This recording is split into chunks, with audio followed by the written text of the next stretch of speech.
All right, everybody. How you doing? It's News Debate. I am Lee. Great to have you here. We have had some crazy news happen in the last few days. And on top of that, 9/11 was this week. It was yesterday. So I would love to hear your thoughts. Leave me a voice message over on Stereo. Request to speak over on Twitter Spaces, where right now we're joined by patreon.com/NEWZ debate supporter, good friend of the show, Apostate Nate. Also got some good friends of the show over on Stereo, including Auntie McItballs. How you doing, Auntie? All right, Apostate Nate, are you with us? Can you say hello? Hi, Lee. How's it going? It's crazy, man. It's crazy. Um, I was away from news when Charlie Kirk was shot and killed, and then I saw it, and I just thought, wow, can't do a show today, but I'd like to do a show sometime soon on this. Was planning to do one Sunday. I may still do one Sunday, but for now, I'm doing one now, and I want to talk about this. What are your thoughts, Boss Nate? Once again, leave me some voice messages over on Stereo. Let me know what you think. But what are your thoughts? I don't even know where to begin with this story, Lee.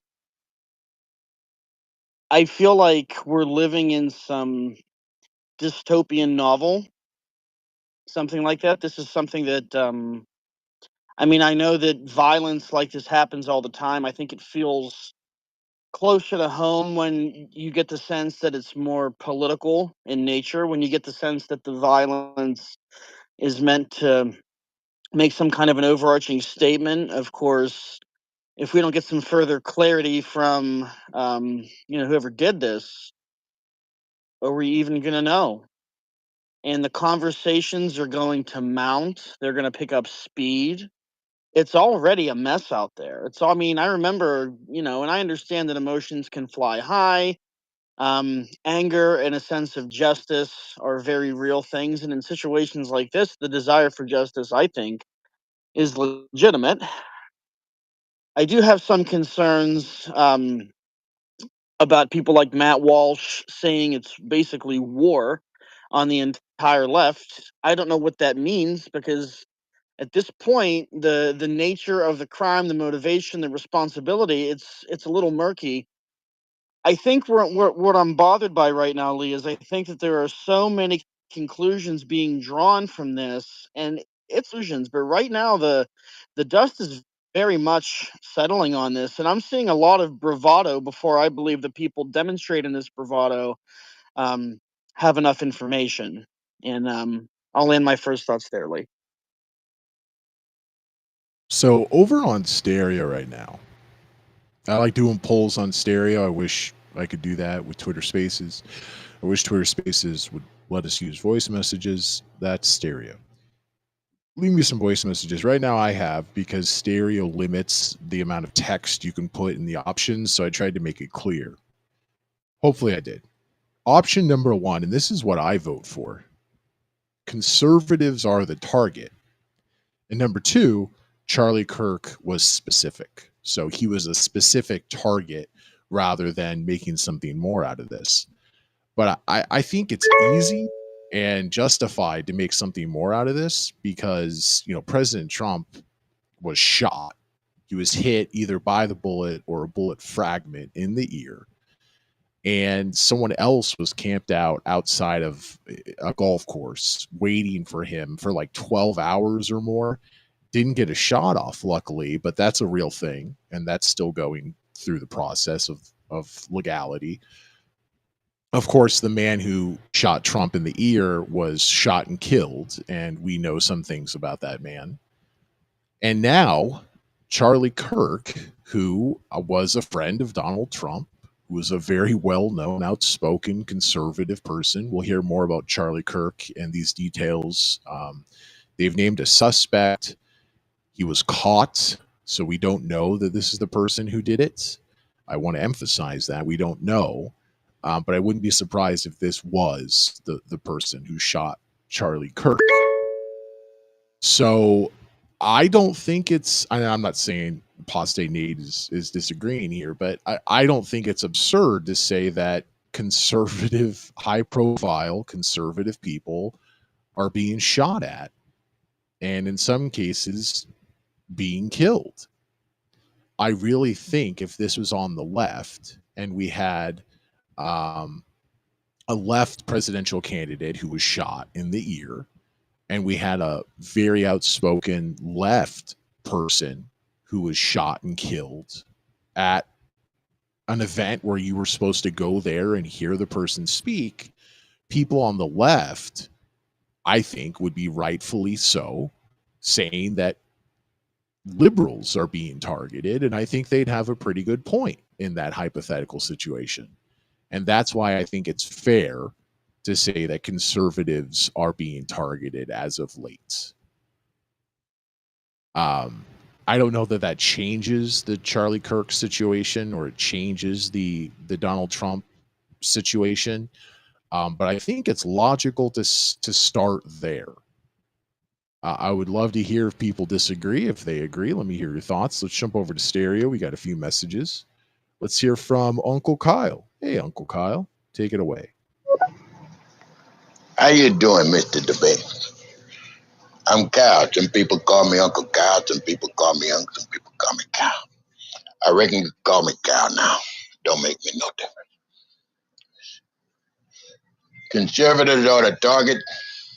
Charlie Kirk was specific. You know, this is all pretty fucked up right now. I'm not sharing the man's death, and I'm not mourning. I ain't got no place in it. Whatever the man was out there for, whatever he was doing, I bet you anything on it that the system is finna really benefit off of that man's passion. He's finna be used by a system that wasn't really using him before. You know, there's a lot of people that's riled up. You know, all he gave was opinions, and that's like a butt. Everybody got one. You can't. We'll hear more from Kyle. I'll refer to you as Kyle. Thanks for the message. There's a lot of personality in that message. Something I want to jump on. I think Charlie Kirk was being used and he was utilizing his own personality and popularity, stardom to further, of course, his conservative values. So I would disagree that this is going to be used in a different way, but I would agree that it's going to be used, and clearly it is being used. But I think it's justified. We need to know more about what happened, but I think it's logical. Conservatives are the target now. I hope that this doesn't continue into the future, but if you're a high profile conservative outspoken person, that includes President Trump, I think this shows that you need to have better security. I don't know the details of what Trump has right now for security. I assume it's a lot, but maybe it should be a little bit more than what it was before Charlie Kirk was assassinated. I don't think that's absurd. If you're the president, there's a high profile assassination, no matter who it is. Okay, let's make sure our security is as good as it can possibly be. But given this situation, let's add a couple levels on top of that. That's my thought process. Leave me some more voice messages over on stereo. We're going to hear more from Kyle again. So, what did you think about that, Apostate Nate?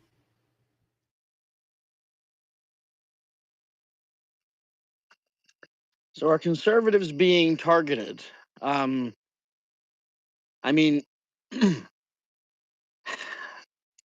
I think that's possible.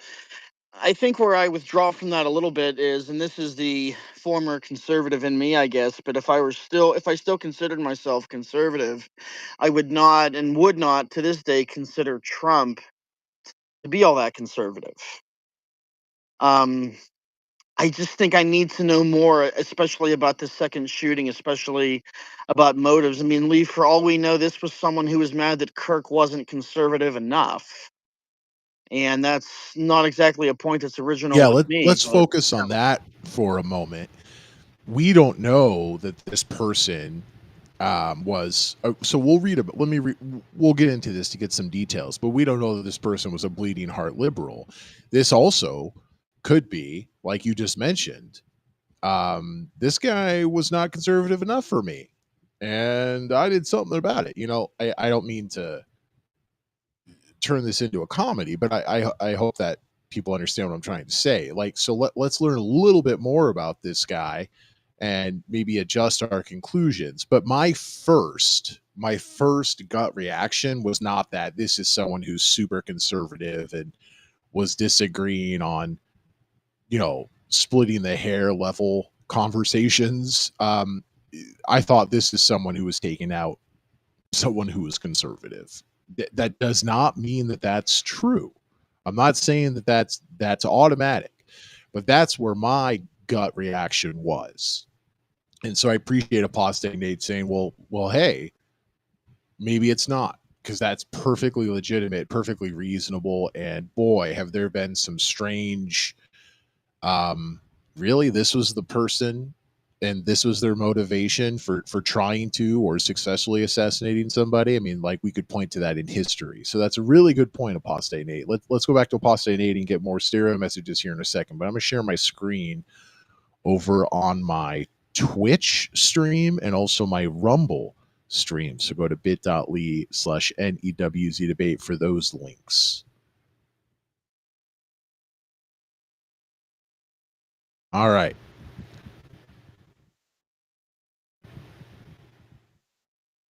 Tyler Robinson is the suspect. Here's how he was caught, according to ABC News. Suspected of killing conservative activist Charlie Kirk during a campus event at a Utah university, had eluded authorities for more than a day. That's the other thing here, is that this was not, oh, this person was shot and killed, and then they're like, look over there on the roof, and then they caught the guy. No. This is a bit like the CEO of, was it United Healthcare? I apologize, I can't remember exactly, who was assassinated on the street at like 4:30 in the morning. it was United. Yeah, thank you. While he was walking, I think, to a conference by Luigi Mangione. And Luigi Mangione got not only out of New York City, but to a different state. Was it Pennsylvania? I think he was caught at a McDonald's because someone called in a tip. And, they were looking for him. They had photos, and he got away too. So this is a bit similar to that. And we can talk about Luigi Mangione. I mean, the guy who was assassinated was not an outspoken conservative. The supposed reason for that was more tied into healthcare. That's a good point. We should talk about Luigi Mangione and that assassination too. But let's go back to ABC News. However, after the man's father recognized him from photographs distributed by authorities, they had a picture of him, a series of events ultimately led to the 22-year-old being taken into custody. While there are many unanswered questions about the killing, which officials have called a political assassination, information from officials and those who know the man, now supposedly, the alleged perpetrator, have begun to assemble a portrait. So here's what we know about Robinson, and here's his mugshot. Looks like he may be wearing a bulletproof vest. How this shooting was carried out and how he was caught. At a press conference earlier today, Utah Governor Spencer Cox stated in his opening remarks, "Good morning, ladies and gentlemen, we got him." He said that after Robinson's father recognized his son in the distributed photographs, he told Robinson to turn himself in. Robinson initially said no, but later changed his mind. The father then called a youth pastor, who is also a U.S. Marshals Task Force officer. Hey, look at that. Multiple hats. I talk to people about God. I also work for the U.S. Marshals. I'm not sure what a task force officer is, but okay. That's a dual role I've not heard of before. The officer then advised the father to have Robinson stay in place. This information was then conveyed to the FBI. The governor of Utah thanked the man's family, quote, who did the right thing. God, that's another part of this. Could you imagine your dad turning you in? Well, okay, if you assassinated somebody, yeah, okay, but still, can you imagine being this guy's father? Let's just, like doing the Lord's work here. You find out your son probably did this, and you say you should turn yourself in. Now, he didn't immediately call the police and say, this is my son. He did it, and here's where he is. So, okay, I think this guy did the right thing. You can understand that as a father, you would have conflicted emotions about this. And maybe he didn't do the 100% right thing, but he did the 96% right thing. He talked to his son and said, man, you got to turn yourself in. I think that's understandable. I'm not going to criticize that, but I will point out he could have just called the authorities. So, okay, fair enough. During the press conference, the governor of Utah said that when law enforcement identified Robinson, they also interviewed Robinson's roommate. Oh my gosh, someone lives with him, who showed them a message between the two. The content of those messages included a need to retrieve a rifle from a drop point, leaving the rifle in a bush. They also referred to engraving bullets. Okay, so he wrote messages on the bullets. And a mention of a scope and the rifle being unique. Use the unique scope and rifle. The rifle is an older model imported Mauser, German company, 30-06 bolt action rifle wrapped in a towel. The location of the firearm appears to match the suspect's route of travel. So they found the gun? Is that what they're saying? FBI Director Kash Patel says law enforcement caught Robinson within 33 hours of the shooting and were on the scene when the shooting occurred within 16 minutes. It seems a bit long. Usually when someone has like a heart attack or there's an emergency, they're like, oh, the ambulance got there in 4.5 minutes. Okay, 16 minutes.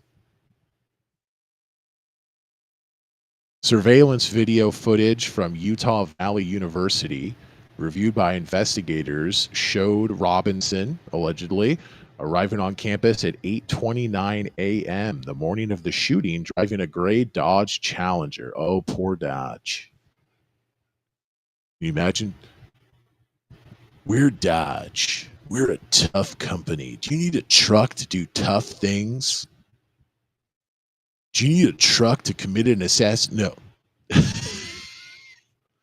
I bet Ford, when they read that, they're like, oh, thank the Lord.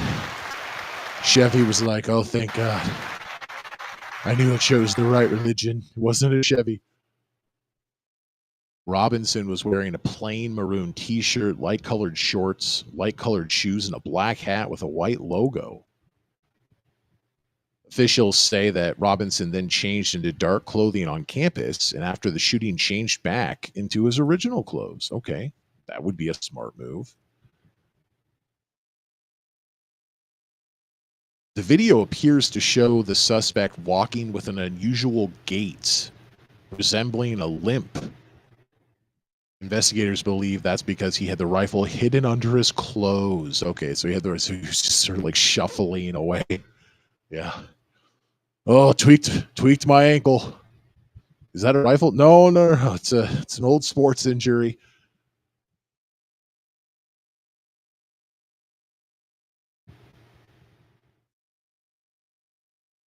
Investigators say that Robinson, as he approached the shooting position, which I believe was on a roof, his limp was absent. So I guess he had the rifle out of his pants. Is that a banana in your pocket? Or are you just happy to see me? Actually, it's a rifle.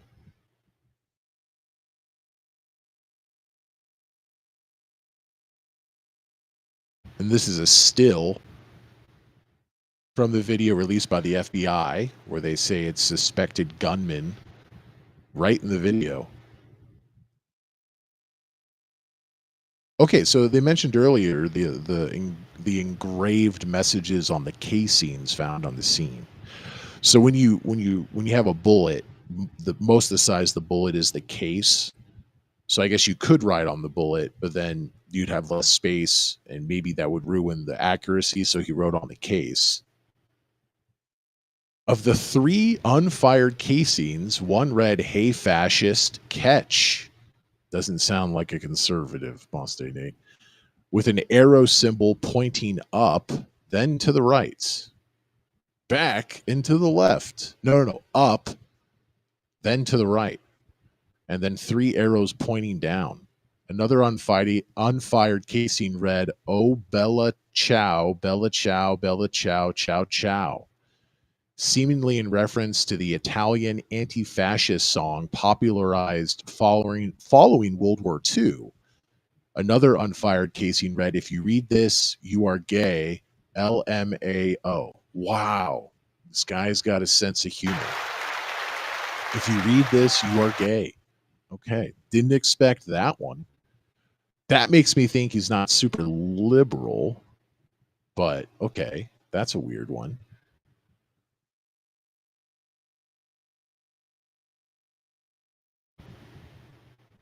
The motives of the suspect, despite these writings, remain unclear. Prior to being identified, authorities and a former FBI agent previously said they believed the suspect to be a college-aged individual with an apparent proficiency in handling a high-powered. We're looking for a young guy who knows how to shoot a rifle. He likely knew the layout of the university where the homicide occurred.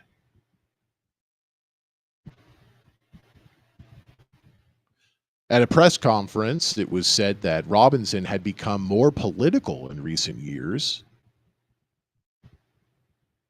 Robinson apparently mentioned during a dinner conversation with a family member that Kirk, so the man he supposedly shot and killed, would be visiting Utah Valley University.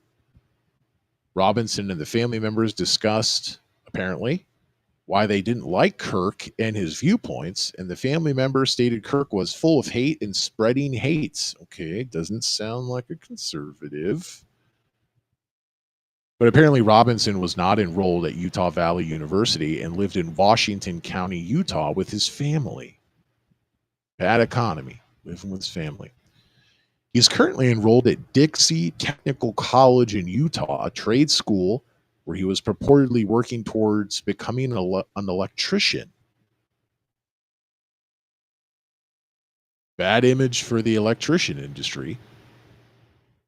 One person says, they won't say who it was, but somebody who apparently knew him says that Robinson was not in class the day of the shooting. He graduated high school in 2021. He then attended Utah State University for one semester. Okay. So he was there for one semester, according to a spokesperson for the university. So that seems pretty real, not debatable. A classmate who says they have known Robinson for years told ABC News they are stunned to hear he may have carried out the attack, describing him as friendly but a little more reserved, adding that they never really heard him talk political. Another classmate expressed that Robinson never said anything outwardly with hate or malice towards other people. Never heard him talk politically, never heard him talk about guns. But neighbors of Robinson's parents, what do they say? Described the man as, or rather described the family, his family that he lived with, as loving and quiet.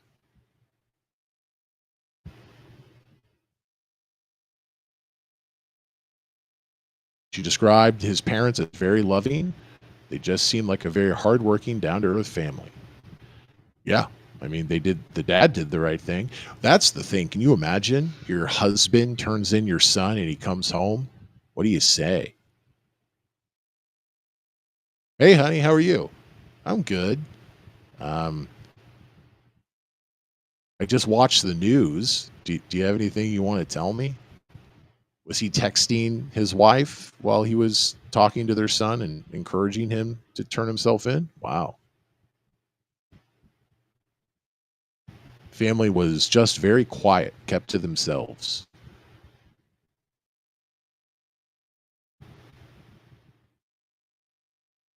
So he jumped from the roof, apparently, left shoe impressions and a palm print. Okay. Authorities had received more than 7,000 tips and leads and completed some 200 interviews. The weapon was found discarded in a wooded area near Utah Valley University.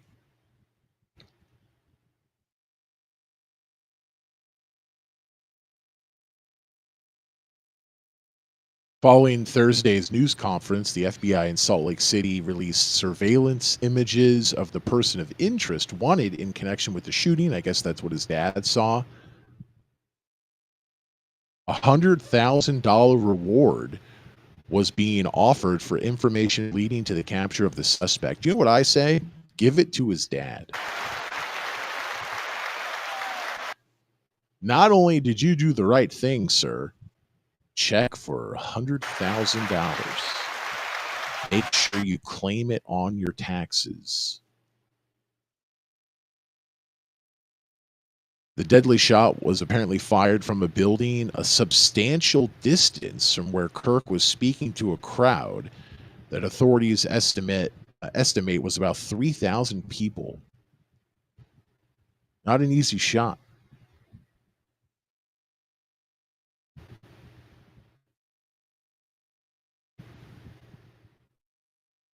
Lee, if I could just interject real quick on the easy shot thing.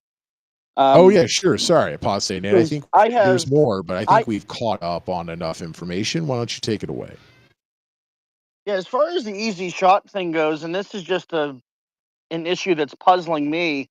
I don't consider myself to be a professional marksman by any standard. I've gone deer hunting enough in my life, and I've shot every whitetail deer I've taken with a 30-06. Some of them as far out as a couple hundred yards.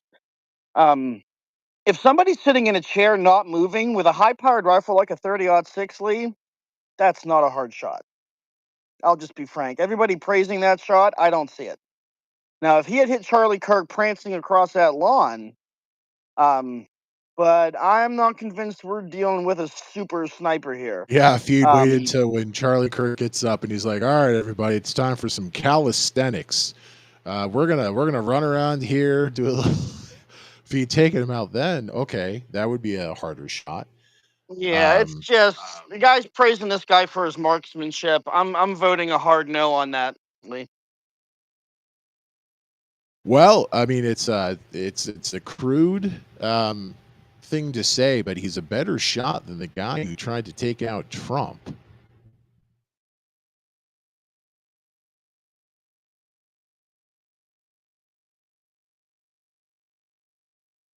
You know, also, Lee, one thing to keep in mind about what he was using,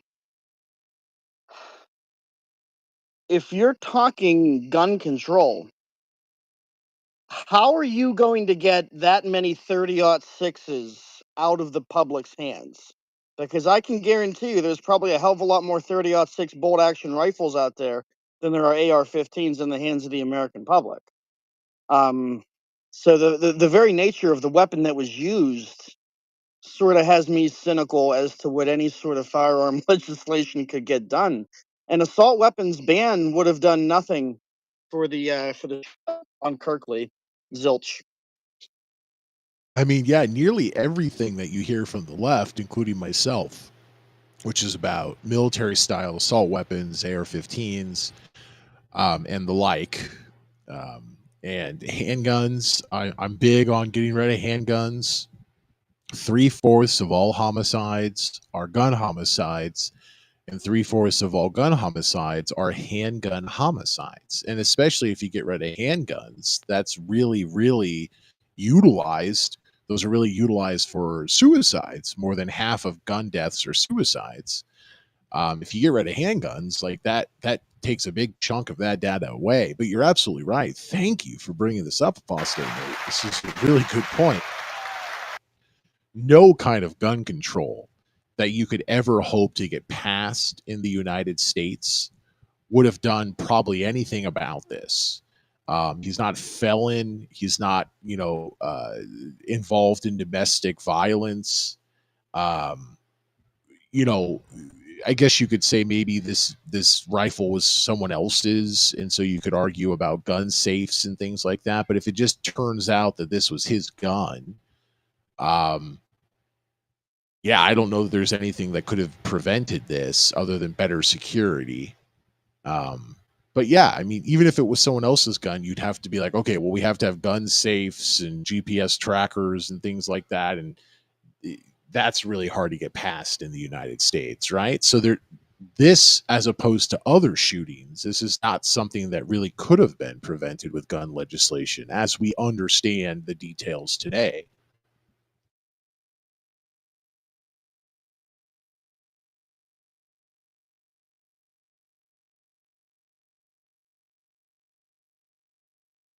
Let's jump back over to stereo and hear from Kyle again. Kyle, take it away. Good evening, Mr. Debate. How you doing now? How can I say I'm a little long-winded? Regardless of what anyone's opinion is, there ain't no reason to gun them down or stab them or kill them.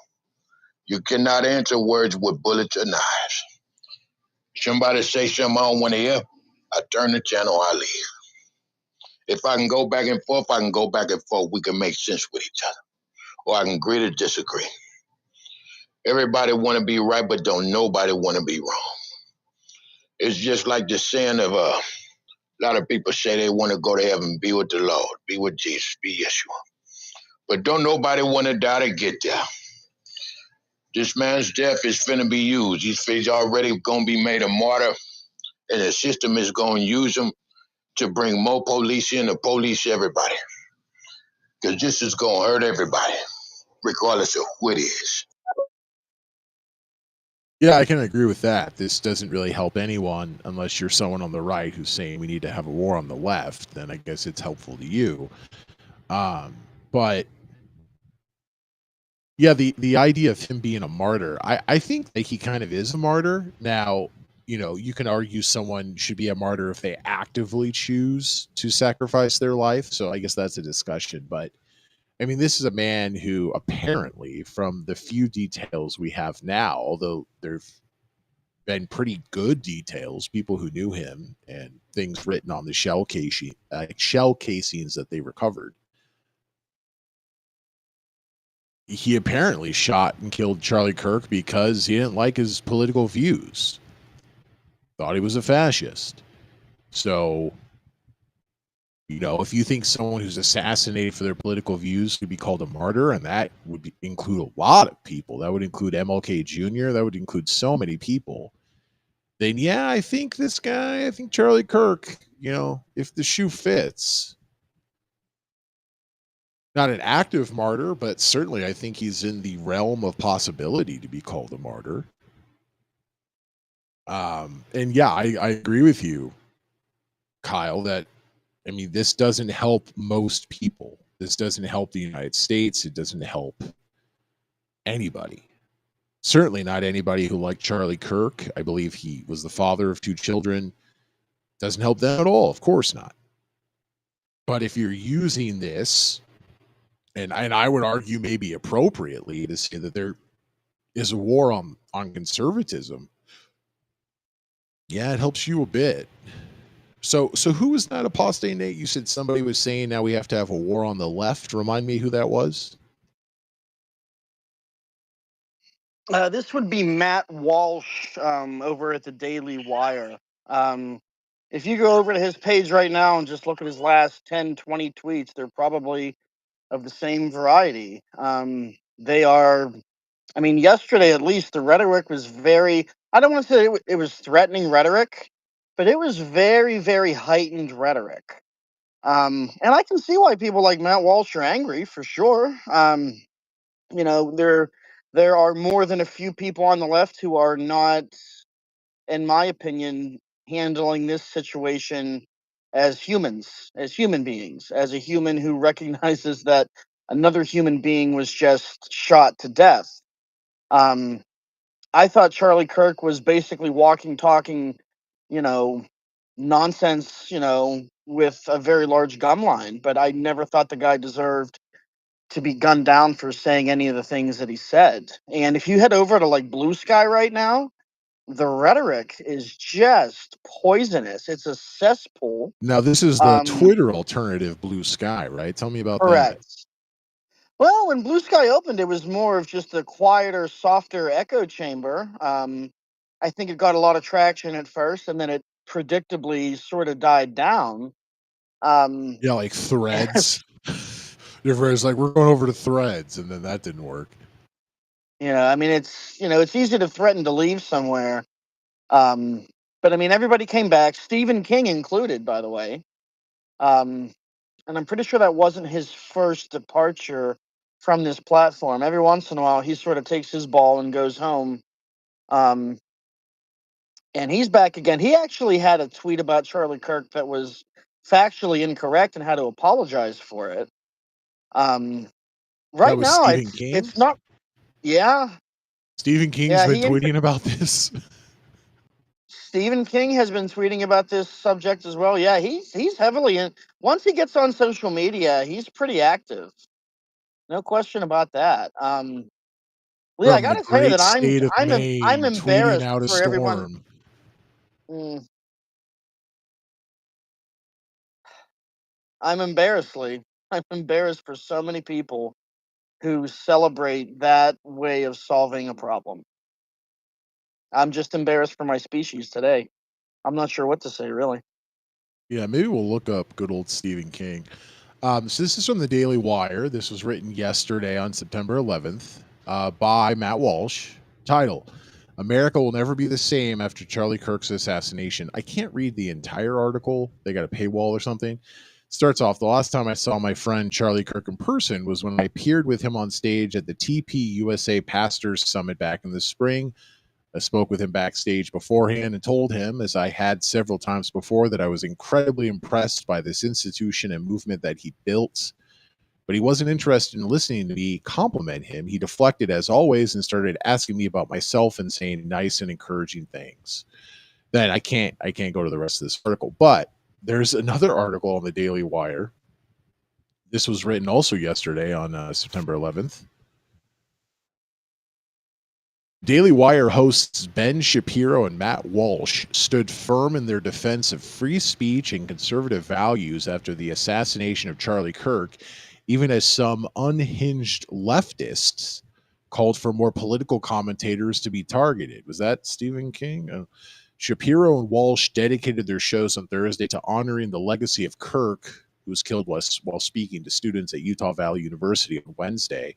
During their shows, both Shapiro and Walsh also told their followers that despite concerns of more violence against conservatives, they would never back down and continue to stand up for what America is and what should be. Quotes.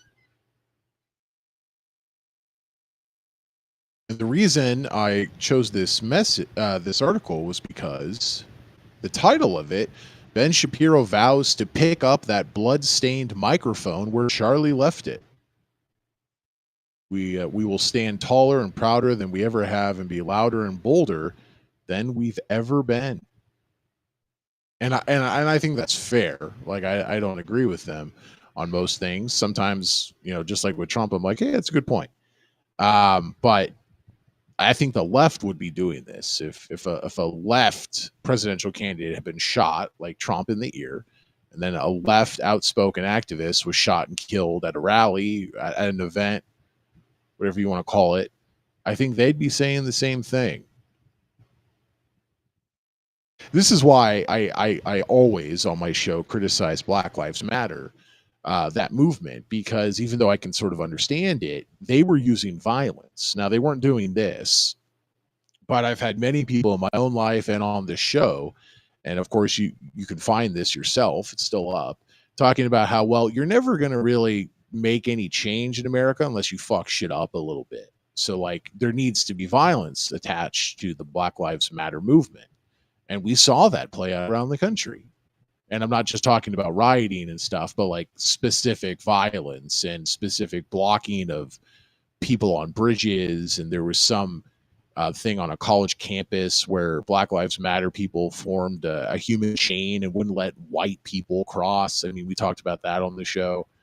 I'm against all that nonsense because I'm against this. If you're against what happened to Charlie Kirk, you got to be against a lot of the tactics that have been used by the left, including in the Black Lives Matter thing that happened some years ago. Violence is not the answer. I understand that violence makes your point a little bit, more noticeable. But if you're for small amounts of violence, I think in a way you're kind of for this. So you can't be for this, and therefore you can't be for small amounts of violence either. Apostate Nate, you have any comments? Yeah, Lee, I agree with you about BLM when it comes to their track record of violence.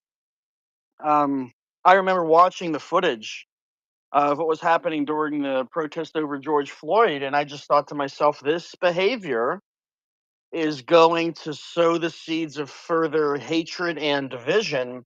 And it might not even make sense. I mean, if you're a Black Lives Matter protester and you're burning down your local 7-Eleven, how do you know that the local 7-Eleven owner's politics aren't actually sympathetic to you in real life? Yeah, no, You so don't this know. actually happened. Not necessarily a 7-Eleven, but I watched a video where they interviewed a man of color. I think he was maybe Indian or Pakistani descent. Don't quote me on that. But a man of color, and his restaurant, his business had been burned down because Black Lives Matter protesters, who yes were overall peaceful, just like you could say at the attack on the Capitol that happened some time ago. Hopefully, people haven't forgotten that. The majority of people there were peaceful as well. I mean, you can say that for both things. So, that doesn't mean anything. But this guy was being interviewed, and it's like, what do you think about Black Lives Matter protests and the fact that during all of this stuff, your business was burned down? And he was like, well, this is a hard, I'm making this up now, but his message was, this is a hard pill to swallow for me, but I still support Black Lives Matter. And I'm just like, first off, I'm thinking he can't really believe that. He's just afraid to say what he really thinks and tell people to go the fuck home. But I gotta say, give him an Oscar, because that's some amazing acting. But yeah, please carry on. Apostate over on Twitter, over on Stereo. We got a crowd. Leave me some voice messages over on Stereo. Jump over on twitter.com/NEWZ debate if you want to talk live and join us on Twitter Spaces. You can join my Discord server. You can tweet me on Twitter. You can support me on patreon.com/NEWZ debate, like Apostate Nate and a bunch of other great people. All that at bit.ly/NEWZ debate. But what else do you have to say, Apostate Nate?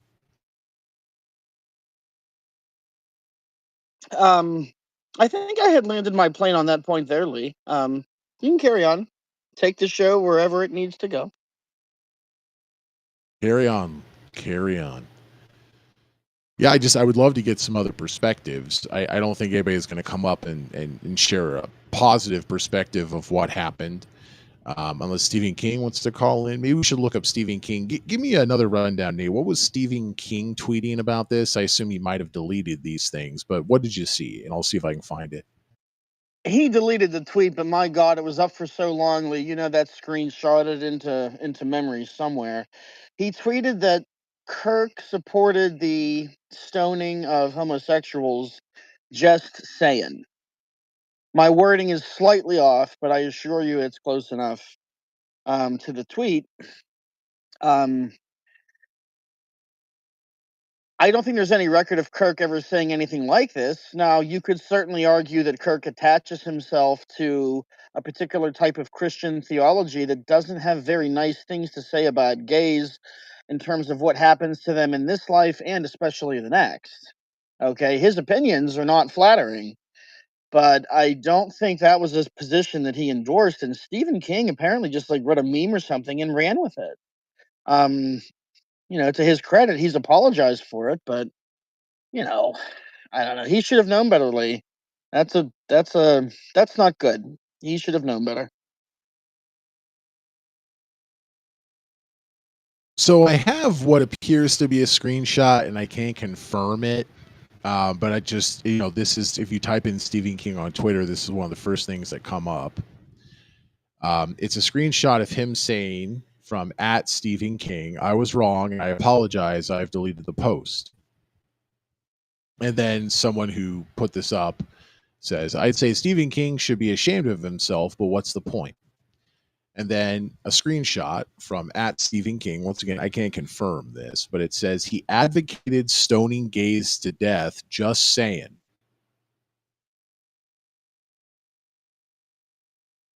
And then it has another, it's like a combined thing. It has another component of the screenshot where it's from @CharlieKirk11, and there's a blue check mark. So we're led to believe this is his real account. I can't confirm that. And he says, "I believe marriage is one man, one woman. Also, gay people should be welcome in the conservative movement. As Christians, we are called to love everyone. I will always stand against people who wish to establish their own personal values as a," and then it's cut off, but I guess as a way to discriminate against other people, something like that, maybe. So I can't confirm any of this. I'm over on Stephen King's Twitter page, and we'll take a look at this. So it's @Stephen King. He's following 152 people with 6.8 million people following him. He has reposted, "Hey, from Ted Cruz." This is a Ted Cruz tweet. "I appreciate that Stephen King deleted the false tweet about Charlie Kirk 11 and apologized. All of us on both sides of the aisle should treat each other with respect and decency, even if we disagree on politics. Charlie did that every day, and I admired him for it." And then it has an embedded tweet from Stephen King. "The horrible, evil, twisted liar apologizes. This is what I get for reading something on Twitter without fact checking. Won't happen again." So, not sure who he exactly was referencing there. Maybe it was Ted Cruz. But I guess if we're led to believe that this tweet is real, which you can click on it, so it looks like it's a real embedded tweet from 12 hours ago, that this is what happens when you read something on Twitter without fact checking. Stephen King has posted a 20-second video. Maybe click on this from 4 hours ago. Hey, Steve King here, reminding you that the Long Walk opens this weekend. I think you should go see it. I think you should. Oh, he's promoting the movie that I guess was based on one of his books. Here we go. He says, "I was wrong and I apologize. I've deleted the post." And he retweeted that same picture that I read earlier, where he says he advocated stoning gays to death. Just saying. So I guess this is real because he retweeted it. He says, "I have apologized. Charlie Kirk never advocated stoning gays to death." Yes, he was talking about Ted Cruz. So Ted Cruz's original tweet that he posted about says, "You are a horrible, evil, twisted liar." No, he did not. And went on to say other things. And then Stephen King's response, "The horrible, evil, twisted liar apologizes." So he's saying, "This is what you call me, and I apologize. This is what I get for reading something on Twitter without fact checking. Won't happen again. I have apologized." People are calling him out on it. He says, "I apologize for saying Charlie Kirk advocated stoning gays. What he actually demonstrated was how some people cherry pick biblical passages."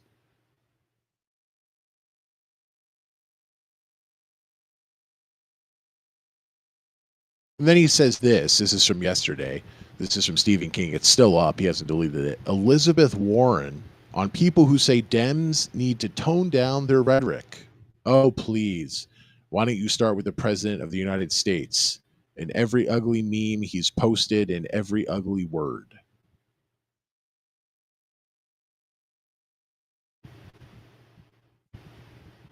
And then he posts Lee, this is before, I guess, "Lee Harvey Oswald, James Earl Ray, and the murderer of Charlie Kirk, cowards who shot from ambush."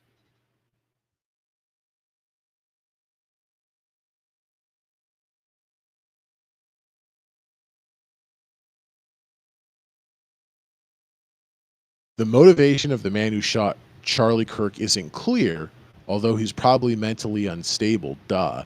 What is clear is it was another example of American gun violence. Now, it is another example of American gun violence, but I think, as Apostate Nate and I correctly pointed out earlier, you're not solving this with gun legislation. This is a bolt action rifle. We're not getting rid of those in the United States. All right. Well, thank you for turning me on to Stephen King, Apostate Nate. This does not look good for him. He really stepped it in on this one, right? Do you follow Stephen King? How did you learn about this? I do follow Stephen King, Lee, so I learned about it just by looking at the tweet. When I read the tweet, I thought to myself, I'm not sure about that. Apparently, good old Steve wasn't sure about it either.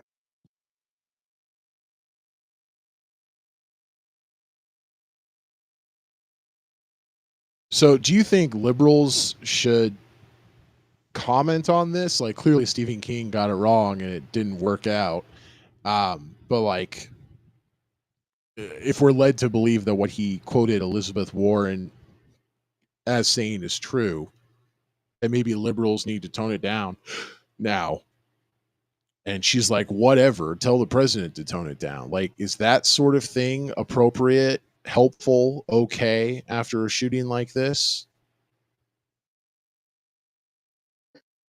Lee, I'm not so sure that we can lay the blame on this on Democrat politicians getting up and talking about MAGA and its, in my opinion, very plain fascistic leanings. Calling Democrats have someone, said things like Donald Trump is a threat to America, those sort of things. I don't necessarily disagree with that, to be honest, but they've said some it's things. it's not an incitement to violence. I don't look. If we had to take the ledgers of all the things, um, that Republicans say about Democrats being a danger. I mean, it's the same stuff. I'm sorry. If you're in politics and you're the top dog, you're going to have the other side, probably more often than not, calling you a clear and present danger, in one way or another. And the rhetoric is going to be varied. I mean, you have so many different voices in politics, so many different voices in Washington. I think it is absolutely silly to pin this, for example, on someone like Joe Biden repeatedly saying that Donald Trump is a threat to the American people. I have no idea how that's an incitement to shoot someone like Charlie Kirk to go ahead and shoot a podcaster. I think this is some very, very handsome grasping at straws as far as I can tell. Well, let's go. Donald Trump, Democrats said that he was responsible for what happened during the attack on the Capitol that January. And that didn't stick. I don't think that ever was provable. I don't think Donald Trump incited violence that day, or before it. But that was something that a lot of people thought was true. Is this any different than what people who think Donald Trump is responsible for that were trying to say?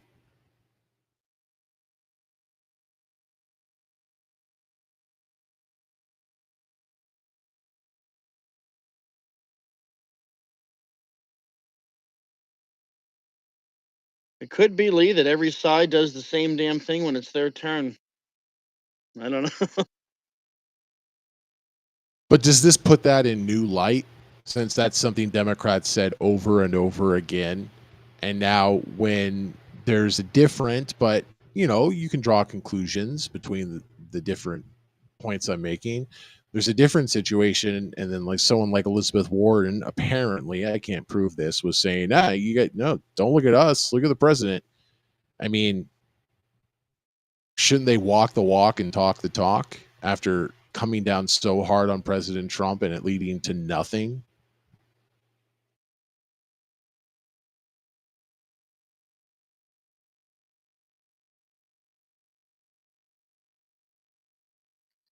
I think, Lee, I'm just not sure the extent to which they would. they would tone it down. I don't know that I see any smoking guns in their statements, and that's my opinion. I think what the right is doing is they're looking at the left, calling Trump a fascist and saying that, oh, well, historically we don't like those guys. We want them caught, captured, executed, dead. Therefore, that's what everybody else is calling for. And well, I think there are plenty on the left who wouldn't mind seeing that happen to Trump. Um, I'm one of the people that would mind seeing something happen to him because I don't want to live in a banana republic where we solve our differences with violence. And But you're if rightly, Donald Trump, if a third person tried to take out Donald Trump and just hypothetically was successful, that would lead to more violence, right? I mean, that would really energize people on the right to say, well, this happened. It's not going to happen again. Or like, okay, hey, we tried democracy. It didn't work. Now we're going to take things over. I mean, I think that's not an unrealistic, I don't know how many people that would be, but it would lead to more violence, right?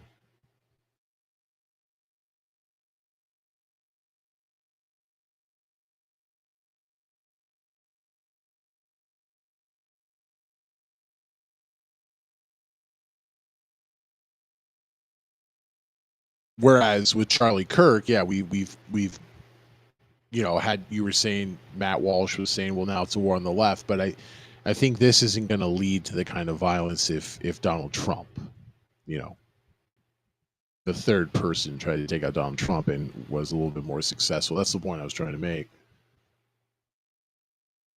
I think that's rightly. I think there would be a lot more, a lot more uproar, obviously, if it were the Donald instead who had taken that shot. Um, Part of me is wondering. I mean, look, I don't want to discount anyone's legacy any more than I have to, but I mean, they're talking about Charlie Kirk as like the next president in line right now. That's literally the rhetoric many are using, especially on Twitter. Um, I mean, he was a podcaster. He was a successful podcaster. I'm not really sure I see anything in there that says inevitable Like presidential material. co-fund, whatever the correct word is, Turning Point USA, that like huge college thing. Let me look that up. But yeah, please continue. That's correct. Yep.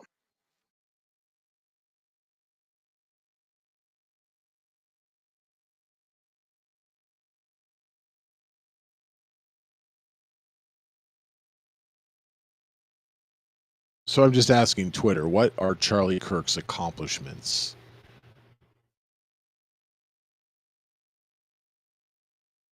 Sharing my chat GPT screen over on my Rumble and Twitch live stream. So what he accomplished? At about 18 years old, Kirk co-founded Turning Point USA, a conservative youth organization aimed at promoting free markets, limited government, and conservative values among high school and college students. Under his leadership, TPUSA expanded rapidly, presence on many school campuses, high visibility in political media, big fundraising, and influence among young conservative Americans. That led to Turning Point Action, which is a political advocacy arm of the group. Turning Point Faith, mobilizing religious communities on conservative issues. That might have been what Shapiro was talking about, or Matt Walsh was talking about. I think it was Matt Walsh when he said that was the last time he saw him. It may have been a Turning Point Faith conference. They have Turning Point Academy, an educational platform promoting what he called America First Education. And he co-founded the Falkirk Center for Faith and Liberty at Liberty University. Hey, Liberty University. He built a strong brand via public speaking, podcasting, The Charlie Kirk Show, radio, social media, campus events. He became one of the most visible conservative voices for younger Americans. He was listed in Forbes 30 Under 30 in 2018. He received an honorary degree, a Doctor of Humanities from Liberty University in 2019. Near the end of his life, President Trump announced he would posthumously award Charlie Kirk the Presidential Medal of Freedom. He played a key role in mobilizing young conservative voters and activists, especially in recent election cycles. and he was appointed to the U.S. Air Force Academy Board of Visitors in 2025. So here's the flip side. So you get the full picture. Hey, ChatGPT. Thanks for giving me the flip side. TP USA, so Turning Point USA under Kirk, has been accused of financing opacity. So, financial opacity, rather. So they're not being upfront about their financial statements and claims of misleading financial statements. Yeah, that's exactly what that means. The professor watch list and school board watch list initiatives were criticized for promoting harassment of academics or for campus intimidation. I think I've heard of that. He pushed and echoed various false or misleading claims about elections, COVID-19 misinformation, conspiracy theories. Many see him as polarizing. While successful in energizing a base, his style alienated others and drew sharp criticism about rhetoric, tactics, and ethics. His rise in compensation and accumulation of personal wealth via political activism also drew scrutiny. Okay, that all seems reasonable and likely.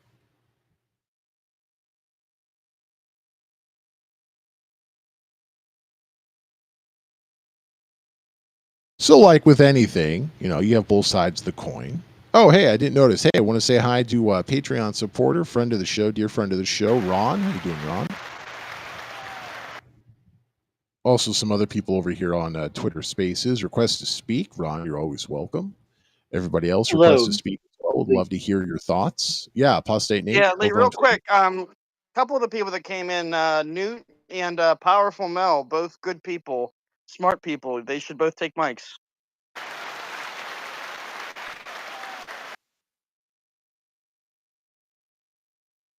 Oh, sorry, Ron. I didn't see you come in. I didn't. Ron, you're very noble as well. Obviously, it's in the name. Thank you, sir. It's right in his name. How you doing, Ron? I'm doing fantastic. Long time no hear. As in HEAR. Ha ha ha. Just hoping everyone's having a good night. I'm so glad to see or meet the other hold on. Apostate Nate, of course. Glad to see him and the others. What else would I want to say? I don't know where you are in the show, how long you've been going for, but glad to be here. And I wanted to say, well, I'll just wait and see what else you're going to say or get into the groove of things, intellectually wet my palate Yeah, on some well, ideas. so And I'll, we've just been talking about the Charlie Kirk assassination. They now have a suspect who's been taken into custody. yes. Apparently, his own Wait, Lee, I was father. supposed to say hello to Ginger first. Ginger, hello. Okay, go ahead. How you doing, We got a Ginger? suspect. Oh yeah. And we read from ABC News that apparently his father recognized him on the photo that was being circulated by Yes. authorities and the media, and then called him and was Yes. like, "How you doing, son? Um, I think you should turn yourself in." And then got a I'm going to pastor get a hundred involved, thousand and the dollars. pastor, yeah, exactly, $100,000. Yeah. There's a reward. Give it to his father. And then apparently the pastor was also some sort of U.S. Marshal task Hmm. force person, and so then he contacted the authorities, which I gotta say, yeah, pastor. We talked about this on the show previously, like whether religious figures like priests and other people should have to report crimes or crimes against Right. children. And I think if I remember correctly, the Catholic Church was like, yeah, we don't want to go down that path. Like, what happens in confessional is sacred. So that's an interesting part of all this. But yeah, that's basically it, Ron. I have a lot of respect for you. If you want to, I'd love to hear your thoughts on this. Obviously, no Sure. one is in their Absolutely. right mind saying that this was a good thing. But this was a guy who had certain beliefs and rubbed a lot of people the wrong way. What do you think about all this? Thank you, Lee, for this opportunity to express my opinion and my thoughts. It's always that's why I love this space. So, Lee, this guy, I don't want to say it. You got to sneeze.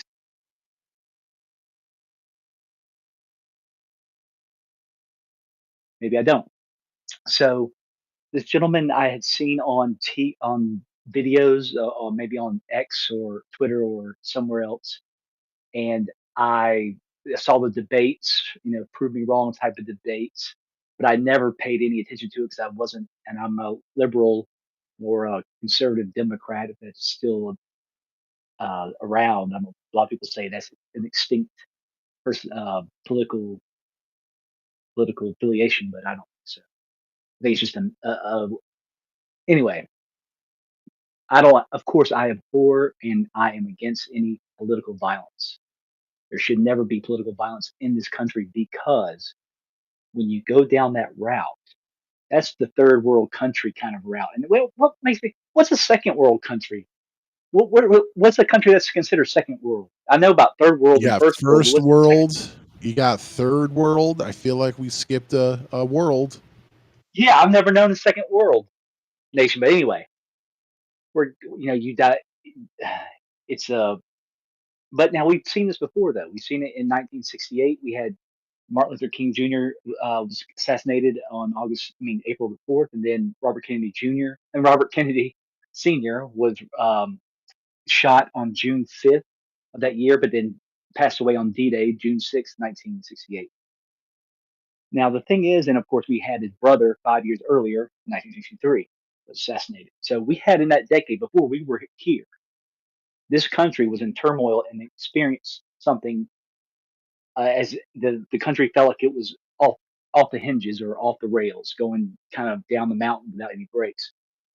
And we righted it ourselves, but in righting ourselves, we have eliminated a place for the middle class. We have eliminated the ability to have a thriving income and stay at one company the rest of their lives. We've eliminated pensions. We've eliminated all these safeguards or all these things that now corporations take advantage of because they're just interested about the bottom line. Now, what you see now about this suspect, though, they said that first of all they blamed Democrats or liberals. This was a right leaning guy, and it reminds me of JFK, Lee Harvey Oswald. Everyone thought he was a right Is wing he a nut. right leaning guy? Because that's what we were wondering. That, that, From what I read, I didn't see anything that pointed to that, but it doesn't mean it's not out there. right, that's what I read today in a post on X, but I could be wrong. But if that's the case, then it's similar to how Lee Harvey Oswald, everyone thought he would be a right wing nut, but he was a liberal himself. So, and I know that even though this guy wasn't JFK or anywhere near his stature and or his importance, but they need to make sure they don't let this gentleman get Jack Rubied like Oswald did. Let's not let conspiracy run afoot Yeah, that's a run really amok. good point. Don't let him get Jack Ruby because he was the guy who killed Lee Harvey, and then Exactly. Jack Ruby died in prison. Was that right? From cancer, yes. And the thing is that the argument is Jack Ruby killed Oswald to silence him. But if that's true, then that means someone had to kill Jack Ruby to silence him. Then someone would have to shoot the guy who shot Jack Ruby to silence that person. You understand what I mean? Yeah, no, I totally get you. And I'm over here on ABC News. I know you can't see this, but they have a mugshot of Tyler Robinson, the suspect in the Yeah, shooting of Charlie Kirk, whose own father apparently told him to turn himself in and called the pastor who I gotta say, if your pastor is a US Marshal, go ahead and find another pastor. I think that's what we could learn from this horrible incident. But in the photo, the reason I bring this up, it looks like he's wearing a bulletproof vest. I could be wrong. It's from the neck up, but it looks like they have a bulletproof vest on him. So yeah, let's make sure he stands trial. and so I'm I'm amazed. I didn't know how much this gentleman was was revered or loved by the right. And the thing is, though, is that he died from his own. I mean, his own rhetoric justified his death, or not justified it, but he shouldn't be. He knew what he was up. Uh, his thoughts or his beliefs contributed to his death.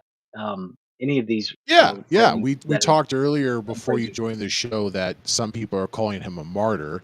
He's not someone who ran into a bullet, but I would No. also include martyrism to be people who die for their beliefs at a certain level. Maybe Yes. not every martyr is created equally, but he Right. knew that his beliefs and his actions, co-founding Turning Point USA and the rapid growth that had around the country, him doing that, he had to have known that was something that would make his life different, rather than if he was just a lawyer, chasing ambulances or Right. something like that. So you have to think he knew that increased the likelihood that something could happen.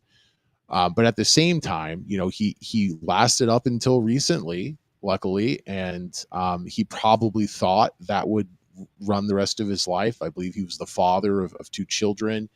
So, you have to think he didn't think this was coming. But I see the point you're making, that, his beliefs are why he was assassinated. Yeah.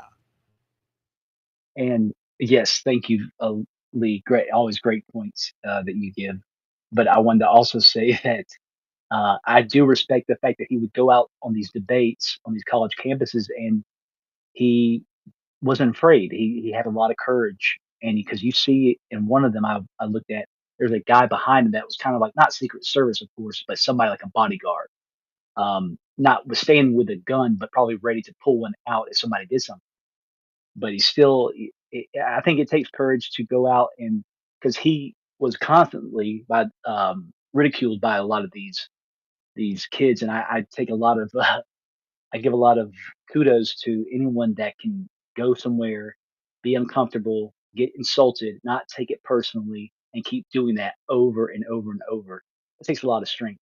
I just want to say hello to Victoria and Yeah. How to you the doing, youngsters. Victoria? Ron's great about saying hello to people. Appreciate that, Ron. Yeah, I love saying hello. Yeah. I mean, it's not in this ABC News article, but I did read, I think maybe yesterday, or maybe earlier today, that when he was shot, apparently in the neck, I haven't looked at the footage. I'm sure the footage is out there, but when he was shot and killed, I believe he was engaged in exactly what you were saying, Ron. He was taking questions from the audience. And from my memory, I read an article that said someone had asked him about gun violence. And I think the reply before he was shot was, are we talking about gun violence, including gang gun violence? Or are we talking about gun violence, mass shootings, when you remove the gang data? So that makes me think he was talking about how, sometimes data can be inflated by certain types of whatever we're calculating. So if you talk about gun violence, the majority of gun deaths in the United States, I believe this is correct. This is what my memory tells me, are from suicides. So if you talk about gun violence, are we talking about suicides and the rest of gun violence? Or are we taking suicides out, which I believe are more than half? And then he was shot and killed by a guy on a rooftop with a high powered rifle. So it's a very sad but really interesting end to somebody who was not afraid to give his own opinions, right? Right, and he never went to college, and yet he was a genius, really. From what I've seen, if he didn't go to college, he was a self-taught about so many subjects. Because when he debates these college kids about stuff, I mean, he's well read and articulate in a way that usually, if you don't go to college, you don't have that kind of those abilities. So I give him that, and of course, but I That's do want to interesting. say, I didn't know that. So yeah, I would agree with you. But I'll have you know, Ron, he had a uh-huh, doctorate. He was given an honorary doctorate by honorary Liberty doctor. University. Yeah. That's what.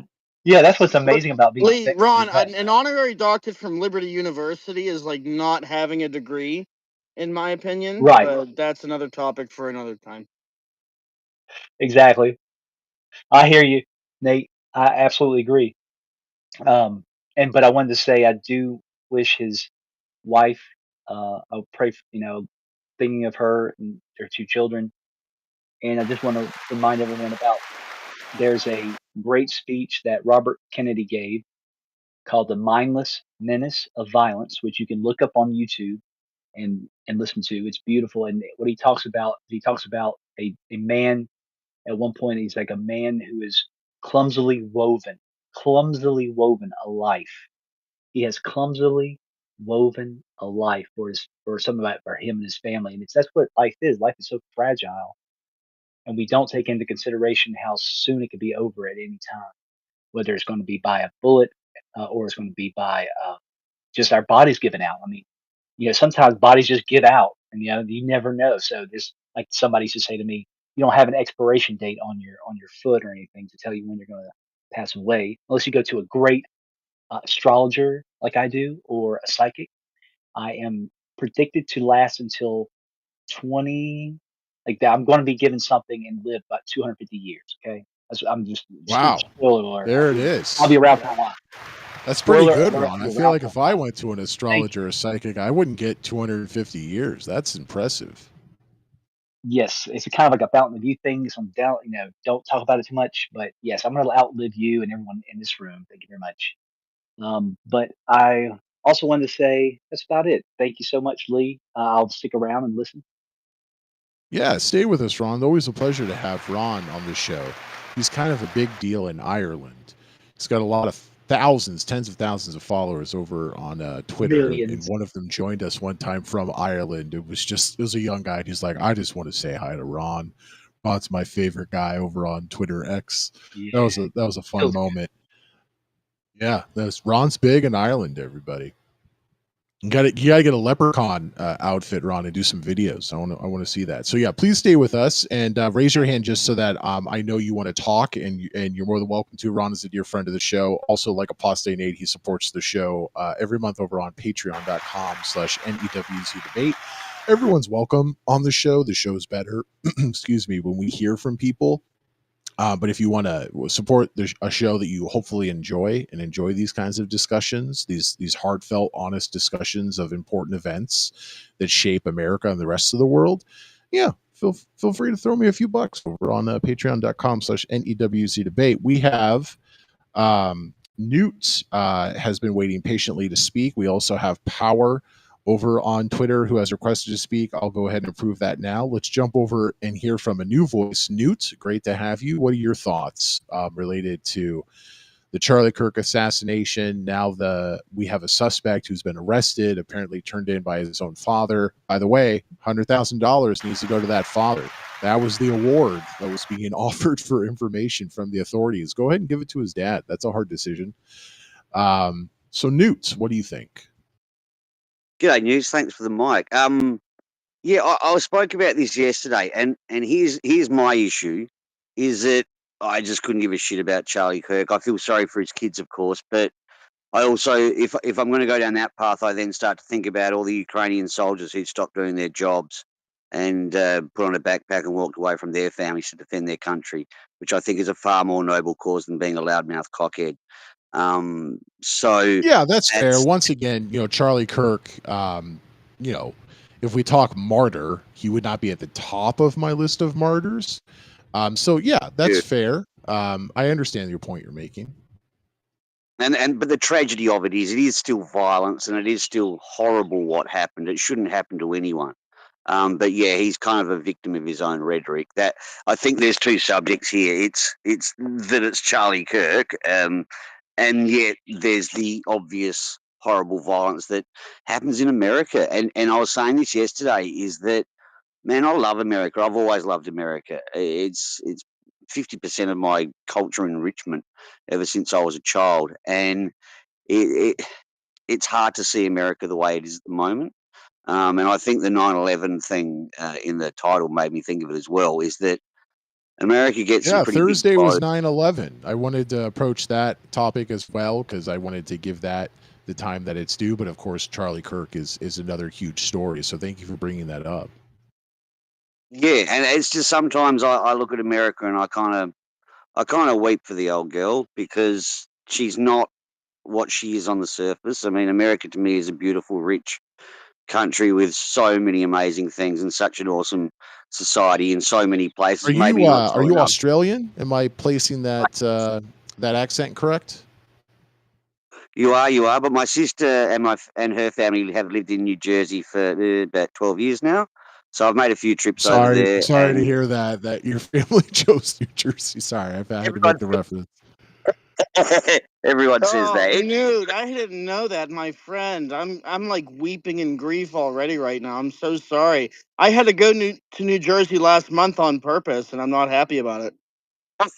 Yeah, I mean, this Charlie Kirk assassination is really sad and really deserves a lot of discussion. But yeah, I mean, moving from wonderful Australia to New Jersey, that's on my sad file as well. Sorry, we can stop beating up Newt. Please continue, Newt. It's a lovely suburb in which they live, even though it's not that far from what is it, Crompton or whatever. But anyway, yeah, I'm used to America having its blemishes, but this one, yeah, like I say, it's very hard to be surprised or shocked that another loudmouth celebrity has been taken out in public by a rifle that probably shouldn't have been in the hands of the person that was using it. You know, because So that's really interesting. I'm not sure if you heard the previous discussion where Nate and I were talking about Apostate Nate over on Twitter. We were talking about how, usually when something big happens like this with gun violence in the United States, there are some reasonable things we can talk about: background checks, not letting people have not automatic, but basically semi-automatic, which can be as fast as automatic if you know what you're doing. These sort of guns that can lead to mass shooting incidents. But the gun that was used here was actually recovered before they found the guy, before his dad turned him in. And it was a bolt action 30-06 rifle, which in the United States is like something you could never take away from people. It's something that we don't usually fear. People fear the AR-15 assault rifle type of guns and AK-47. I am particularly afraid of handguns because most homicides involving a gun in the United States, about 75% are handgun homicides. And also most people kill themselves with a gun, use a handgun. So, to look at it that way, this is actually a really different sort of situation. But as someone with American and Australian ties, you just started talking about the weapon. So what are your thoughts on that, where this is not the scary weapon that we usually think about, or this is not the scary weapon that statistics tell us we should think about? This is a rifle that most people would have for hunting and is basically a slice of Americana. What do you think about that? Well, I'm pretty sure they're legal where we are too. Yeah, I'm pretty sure they're legal weapons where we come from. You just have to register it and own it. So, but isn't the long gun the preferred choice of the assassinated? I know of a few assassinations, like deliberate assassinations, that they're quite often done with a long gun that has a scope and fire once, and then you leave it. So yeah, there is no, and I dare say that kid would have been an experienced hunter. So yeah, if you're going to be having these people in the society, then that's the risk you're going to run, because yeah, there's nothing stopping that from happening in Australia either. We even had a bikie club member he was the boss, and he was assassinated at a car race, and they literally shot him in the stands from the other side of the racetrack when the fireworks were going off. It was something out of a movie. So when the fireworks went bang, his head suddenly disappeared, and he was sitting in between his wife and kids. And yeah, they never found the attacker. They never found the weapon. So Really? So yeah, that was in Australia that happened. in Perth, Yeah, we do have that. The bikies often do have bombs and grenades and all So sorts I of stuff. love these differences in English. You're talking about like biker gangs, bikies. Yeah, yeah, bikers, Yeah, bikers. bikies. Love that. I'm sorry to bring up comedy again during such a serious discussion, but that's one of the things I love about traveling is you'll run into people and they'll say something and you're like, I think I know what you mean. Is this what you mean? Okay, so it was a bike gang related shooting. And unfortunately, like you Yeah. pointed out, like next to his family, so that's even a worse situation than what unfortunately happened to Charlie Kirk. So what do you do? How do you phrase this discussion? Because it's not in the United States. This is not Charlie Kirk's assassination. Is not really one about guns, because we're never going to get rid of those. And as you pointed out, I believe correctly that in Australia this gun is legal as well, and it's been used. This type of gun has been used in the horrible incident that you described. So is it better to phrase this as we can't have political violence? Is this something we should talk about? Mental health, which does come up with mass shootings. How do you phrase this if it's not about the gun? Well, it's not about the gun; it's about the culture, and it was what Charlie Kirk was spewing. You know, he's a victim of his own ideology, and I suppose that's where the martyrdom comes in.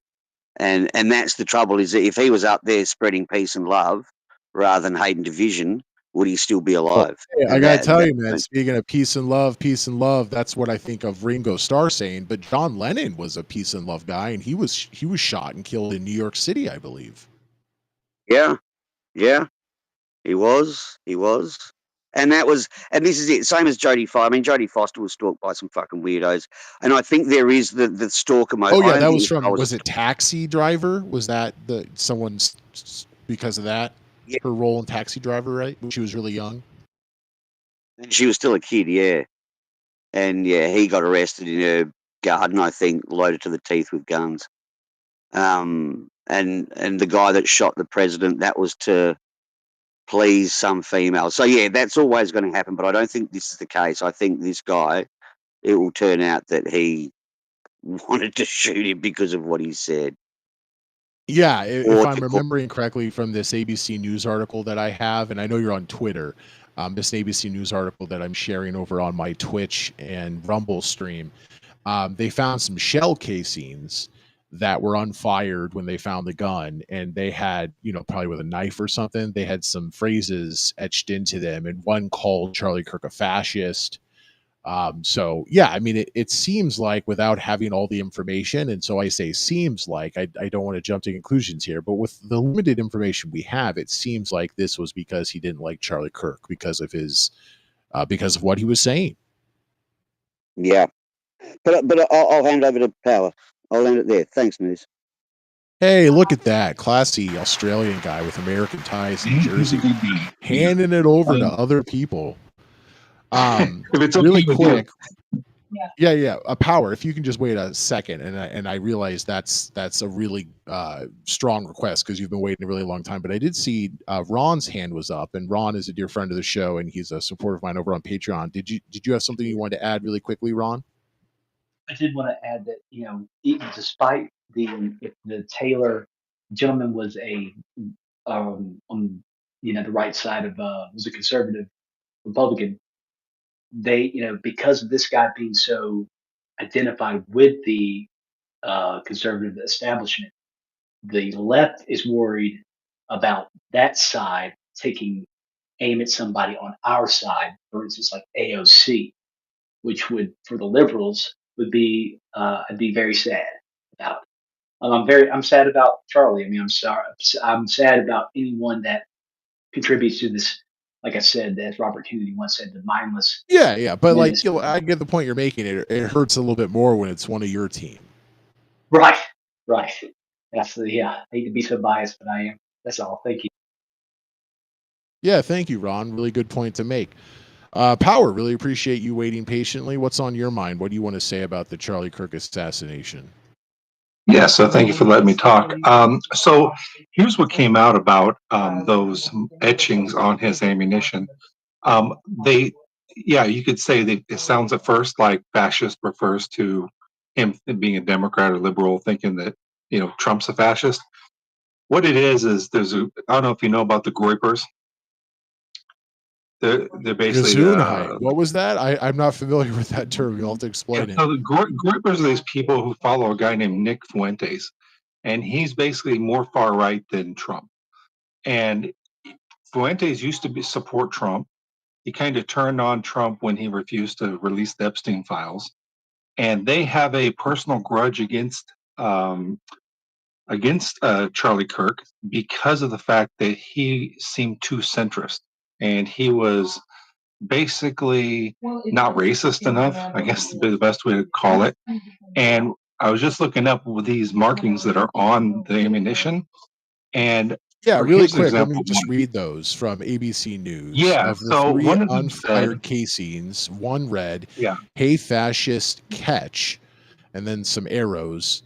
Another unfired casing read, "Oh Bella Ciao, Bella Ciao, Bella Ciao, Ciao Ciao," seemingly in reference to the Italian anti-fascist song popularized following World War II. And then this one weird.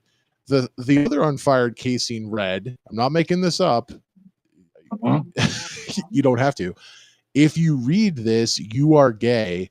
LMAO." So those are the ones that I have seen. But yeah, please continue.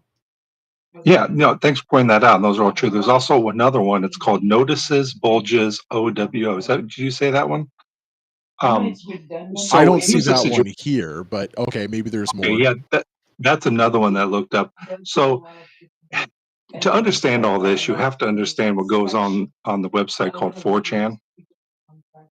This is where a lot of Sure, yeah, I've teenage heard of boys. 4chan. Okay. Yeah, it's really like a toxic type of environment where people try to outdo each other on being offensive. So after looking it up, this like Notices Bulges OWO is a 4chan kind of meme to joke about how you would notice a trans woman. You look for bulges. And then this apparently, Oh, okay. yeah, and this Bella Ciao thing, you're right, it is a leftist chant, but they use that to mock American leftist people. So my understanding is, there's actually a photo of him dressed like this character called Pepe, and I'm getting into all the weeds with this one, but this Pepe is a right wing, I Yeah, guess, you should work for character. ABC News. I'm Yeah, like, where are these details, right? Like, I mean, hey, get a job yeah. with CBS or something. And That's kind of my thing, is digging deep into this. And so what he is unless something else comes out where he is doing it for liberal reasons, I think this is all because he's on the side of Nick Fuentes, that Charlie Kirk was bad for the conservative movement and wasn't far right enough. So that's what I'm feeling at the moment. So we'll see how that goes and what more comes out about it. And also his whole yeah, family and is it, and right it's wing. it's a good point. We just don't know, even though they've captured him, and his father apparently turned him in. By the way, give that dad $100,000, I signed, agree. sealed, delivered. That check is his.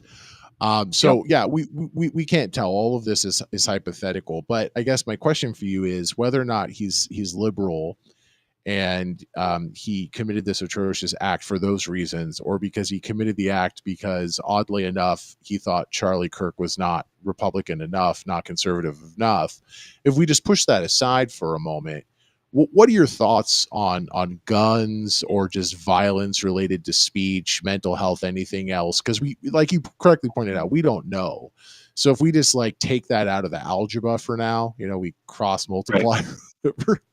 Well, What are your that's a very thoughts? Like, I think most people would say this is not good for political speech, and we shouldn't, you know, go to violence. But I don't want to put words in your mouth. What do you think? well, no, you're right. I know absolutely. This isn't something that should happen.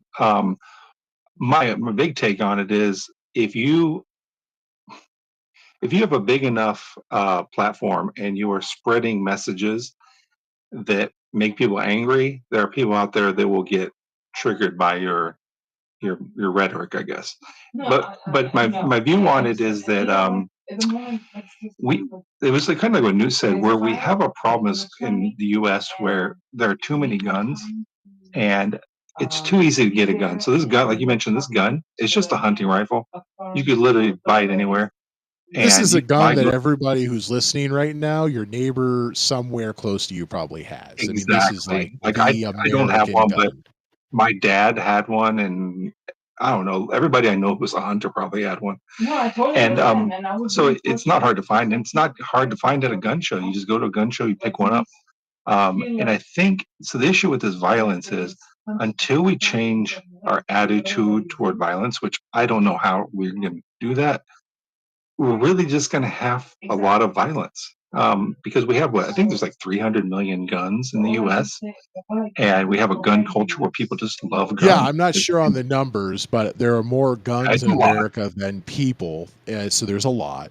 Canada Yeah. has more guns than people like we do, but they have slightly less guns per capita, so we have more per person than they do. But even if you account for those differences in numbers, we've talked about this on the show previously, so I won't go over it. But even if you account for those differences in numbers between the U.S. and Canada, which are gun-heavy nations, because like 3 people live in Canada, we have more gun violence. We have the gun violence culture here. I think you were getting to it. I just wanted to put a finer point on that. Oh yeah, we're on the same page about that because I feel like I don't know how to explain it, but I've traveled quite a few countries now, and there's just something about the American people who we just really like guns. We love how powerful they are. And look, I actually liked guns, so I'm one of them, but I just don't I own a like lot of them. guns. I'm interested in Yeah, guns. I don't own a there's gun, but I nothing think wrong with guns are them. interesting. Yeah, but I feel like there's just I don't know. I looked up before the countries which kind of video games, and I'm saying not saying video games cause. I'm saying it's related to it. It's an attraction to shooting and stuff like that. America really loves shooting games. Like that's how much we're into guns. It's like Call of Duty is so popular, games like that. So I feel like we just Yeah, that's not ridiculous to because yeah that's been disproven. So I agree with you that gun violence games lead to gun violence. That was, yeah something. it's actually It's just reversed. like It's when reversed. people who are old enough were young enough when people were like, "Don't play video games; it rots your brain." And now, Exactly. like this most successful people in the world love video games. So clearly, that's not true. But the idea Yep. that I don't know this for a fact, but the idea that America maybe is more into gun violence games than other countries. Don't know that for a fact, but that seems probably the case. That seems like a connection you could make. Yeah, I think the only one I remember was Japan, and like it's just crazy how they compared to us, like their top 10 games are like I don't know how to describe them, but way different than the type of games that are Pink popular here. Princess fights the evil dragon, something probably You really got it. cute. That's what it is. And but so I guess I'll end it here where I don't know how to solve this because we can't get rid of guns. I mean, we have a Second Amendment; it's not going anywhere. And We we're have so many definitely guns. not getting rid of this gun. So yeah, specifically this. This Exactly. is not Yeah, that or shooting or handguns. that shooting. We're not getting rid of this gun. And I know a lot of Democrats like to want to get to more regulation, maybe make the ban the AR-15 again. I don't think it solves our fundamental problem because all it does is if someone wants to murder, they're going to go get a handgun, they're going to get a rifle. But would you also agree that if Mm. someone wanted to go to a grocery store or say a first grade class, a school, a mall, if people are still going to malls and they had an AR-15, or I would add they had a bunch of handguns or one handgun in a backpack full of clips, they can take out more people than the best sniper on a roof, or if they do the same thing with a bolt action gun. So isn't some of this problem alleviated by getting rid of certain types of weapons? You're absolutely right. And here's I'm going to bring up a point that I don't ever hear anybody talk about. That's the fact that an AR-15 is quote cool because I was thinking like if we painted guns pink, I just don't think the attraction to going on these shooting sprees would be as high as it is. You This wouldn't is get this rid is of it. this is really brilliant. So the gray But, black yep. norms of guns, if they They're had military style bright weapons. pink guns, yeah, I could get why the military went for black or gray or green. You find M16s from the Vietnam era. I think they had a lot of green sort of color scheme to them. Or if you're out in the Middle East, that sort of color scheme. Okay, so this is interesting. Yeah, so that's I guess that's my fundamental issue is that these guns are cool. They do kill a lot of people, but you can't stop it completely. But I do think obviously we need background checks and things like that, and maybe when people do start to have mental issues, when they've been diagnosed with some issue, they probably shouldn't own a gun. And Democrats did pass that, and it got taken back by Trump, and we're back to square one on that one. But I just think there's little things we can do, but I think the biggest problem is that there's so many guns, and we do have a mental illness problem. But I think people not even as far as mental illness, I would say go as far as people who are just struggling with their day-to-day life and their stresses and their I life mean, isn't so going. as someone who said that you travel a lot, would you agree with me that being American sucks? Like everybody has this awesome view of America, even if you take away their political views. You know, Hollywood. We have a royal family. It's called whoever's popular in Hollywood, or now whoever's popular as an influencer, which is a very long list of people when you include all the different apps that we could count. But in the United States, you know, the mental health problems that we have, are they different than other countries? Is it just that we have this gun culture, plus we have a lot of guns, and we have the same mental health issues that other people are facing? Or is it that being an American is so crappy because we're the only first world nation? In fact, we're the top first world nation in many ways, military and other things, and we don't have national health care. We don't have safety nets. So you, in Exactly. theory, what I'm trying to say is that would you agree that you don't have to be verifiably this person has mental problems, but just the stress of being an American, which is terrible, leads to us having more mental health issues? I think that's correct because I've traveled to countries that are very poor that don't even have health care, which is tough for them. But there's not this kind of violent attitude. And I think what it is America. We believe we're the greatest country in the world, right? And we think we should be the best. Well, and you look around America, you see very rich people. You go on Instagram, you see like people living the greatest lives apparently, and you start to get jealous. And then you start looking at your own life going, oh, wow, I'm not making much money. I work 40 hours a week. I don't even have health care. I can't afford a place to live. I can't afford food. I can't find a girlfriend because I don't make enough money to take her out on a date these days. And you start adding this all up and you start to run into a problem where this country, because we're so successful, adds to the negativity In that so a many lot of people ways, are and we're having. so successful as a country, and we have billionaires, and they're saying Elon Musk might be the first trillionaire. But then we have all these other problems that other Yeah. countries, other developed nations, Europe, Australia. We heard from someone who was Australian a moment ago. Asia, Eastern Asia. I mean, go to East Asia, man. Oh, holy cow. They don't have these issues. Now they have a harder work culture in East Asia. That seems pretty clear. But I think I would take that if I knew that if I lost my job, I wouldn't be homeless. Exactly. That's why so many countries, especially I've been to Europe. My God, you go to Italy, for example, and the people are so laid back. I went to Rome. This was probably a while back now, 5, 6, 7 years ago. You go into Rome and it's August, and you go in to get a pizza. And I talked to the guy, and he's like, he speaks a little English. I'm talking to him. He's like, yeah, he's like, I'm going on vacation. I'm like, oh, okay, where are you going? Oh, I'm just going to this place near Rome. And he says, yeah, I'm going there for a month. He literally just shut his own. He owns the business. He's shutting the business down. Everybody that works there is just going to go on vacation for an entire month. And it's just a culture where they aren't worried so much about how much money they can make, and but they can survive because there are these safety nets. So they live a happier life. And why, as an Italian, would you go shoot up a bunch of school children? You wouldn't, because you think, oh, August is Just go coming. have some I'll go. wonderful Yeah, I'll go pasta. to the It's like beach, hang we've out with my talked about it buddies. on the show. Italians, they spend, I believe, the highest rate of their income on food. And not only do they Yeah. spend the highest rate of their income on food, the food they're buying is so much better than the food we buy that we have available to us in stores. So you're right. Like they just have reason on top of reason. Now there are problems with being Italian and in Italy. I hear the government is a big mess and there's a lot of corruption in the country. Oh yeah, But we definitely. have all these other things. Maybe I would take it. Yeah, and I think that's what a lot of people see. I think the issue is it's not for like middle class people can kind of survive, right? And they're not the ones in general going nuts and doing these shootings. I feel like there's a big struggle among, especially among young men who just look at the world where the United States as how things are here and how difficult it is just to make it to survive.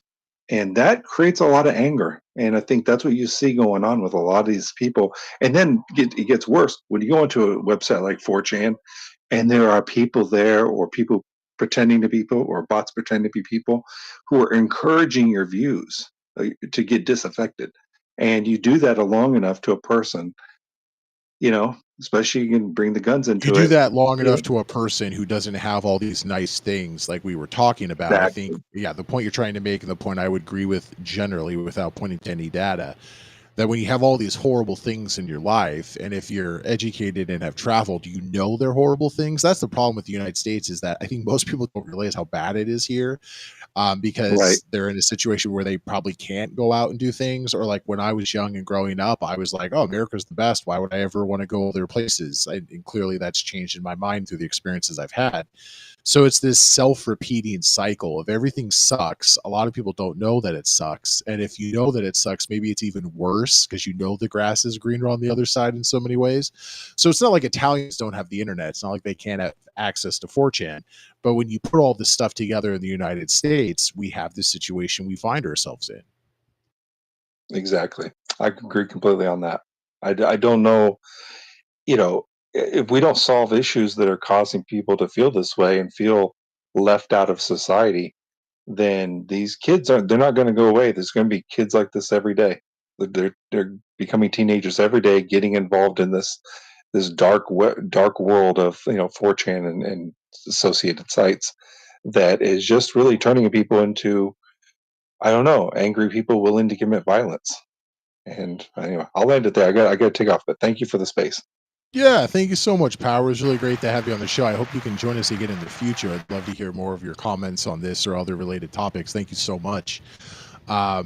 Yeah, and once again, to reiterate a point we've made over and over again, is that you don't need an AR-15. You don't need a handgun with a backpack full of clips. Clearly, this was one man whose life was taken, and we all seem to think that was a terrible event. And I'm glad we're agreeing on that.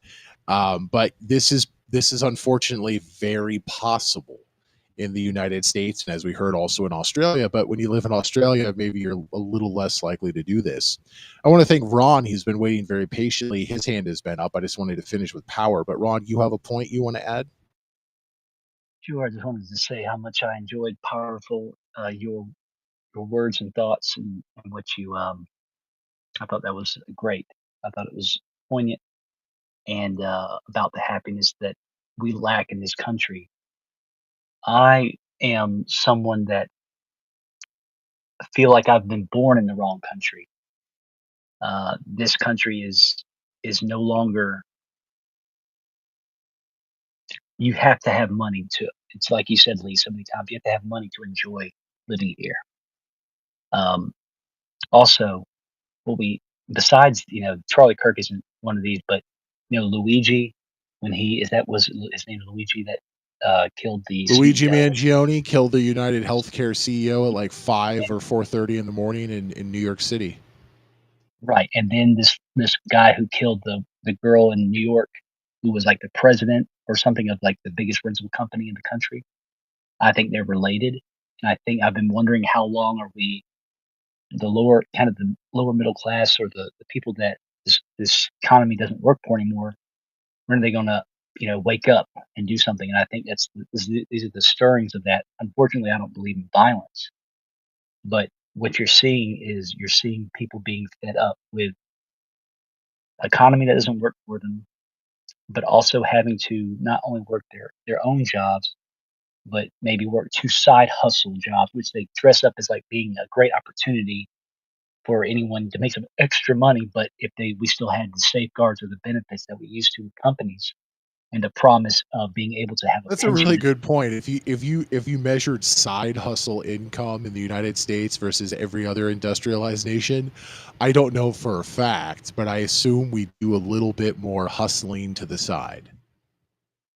Absolutely, and it's because every time I go to the grocery store, I see 3 or 4, 5, 6 people shopping for other people because of that, like, Shipt app where you get money for shopping for people. I see that, I'll see of course, I do I order from DoorDash, and you have when I see DoorDash people, I see them from they're young and old, any race, you can think of, and this is all Yeah, taking that's a really place. good point. They're young and old. Yeah. Yeah. And the ones especially that do the shopping for people usually are even like middle class, middle-aged, people, and not young people. DoorDash is usually younger, but still it's young and old.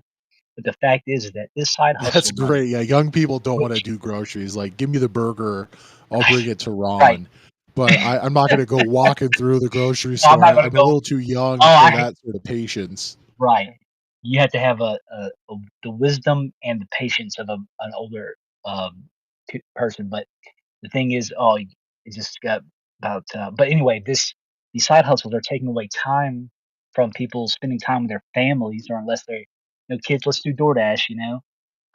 Because of this, there's a corrosion in our society, the democracy of our society, and people for the first time, they did a poll recently about do you believe in the American dream, and it's fallen like 15 more points in Oh terms of yeah, I mean, have you people heard me talk about this? We've done a few shows where this has come up. I believe it's Canada and the UK in the study that I was looking at specifically. The American dream was a real thing many decades ago, but at some point, I think it was maybe the 90s, don't quote me on that. Sometime within my lifetime, within your lifetime, the American dream, oddly enough, because we refer to it as that, is more likely in Canada and it's more likely in the UK. So the idea, if your parents have a certain amount of resources, if you're in a certain socioeconomic level. In Mhm. Canada and in the UK, it's easier for you to maintain or improve on that. And it's gotten harder to do Yes. that in the United States. Yes, and to I hate to say this, but to piggyback, I hate that on that, or to improve upon that. I know a psychologist friend. She's a neuropsychologist in Ottawa with her and her she lives with her husband, and they're Bernie's mountain dog. She was grew up in like what you call welfare housing, or I don't know if she was welfare housing, but it's different there. It doesn't look as bad or something. But she grew up Some sort poor. of subsidized housing situation, state Right, benefits, helping right. the family. Sure, but in that subsidized housing, of course, in Canada is a lot better, I think, especially in Canada. But she grew up like that. She knew she wanted better, and she went to university. Now they're making like, and of course, her husband's they're millionaires basically. They just don't say it, and because he'll be retiring, they'll But just Ron, try isn't it. all of their money going to taxes? Isn't all their money, so they can't possibly No, have a good life because all the great money no, they have is going to Canadian tax queens? right. But guess what? Guess what? When you pay your taxes like that, see, this is what the billionaires will never understand. If you live in a society where all you get is what you want, and you're not willing to let others in the society have a fair chance, you're going to have to be protecting what you have from those people that you won't, That money um, you're not you know, spending on taxes, you're or gonna that have to you're, spend on or that bodyguards you're and, right, like, or you're taking exclusive cruises and restaurants. right, exactly. And they said, I remember there's an article about how it's going to be in the future. Will the rich have to like really be cautious of all poor people? The poor people try to attack them. It's like no, it won't, but it'll be just a little bit more. Um, tense of situation, and there will be even more of a demarcation or separation between the classes. But what I wanted to say besides that was, yeah, like I said, I'll just finish it up by circling around to what my first point was, that I was born in the wrong nation. When I was a kid in the 80s and 90s, it seemed a lot better, even though I didn't realize in terms of our economy and how it helps people or hinders people, it was getting worse by the decade. What I mean by that is just it being unfair and corporation greed. The greed ethic is what rules this nation. It not just rules this nation; it rules the And world. everything we do, it's about money. It's healthcare, it's about Exactly. government, it's about everything. It's about money in the United States.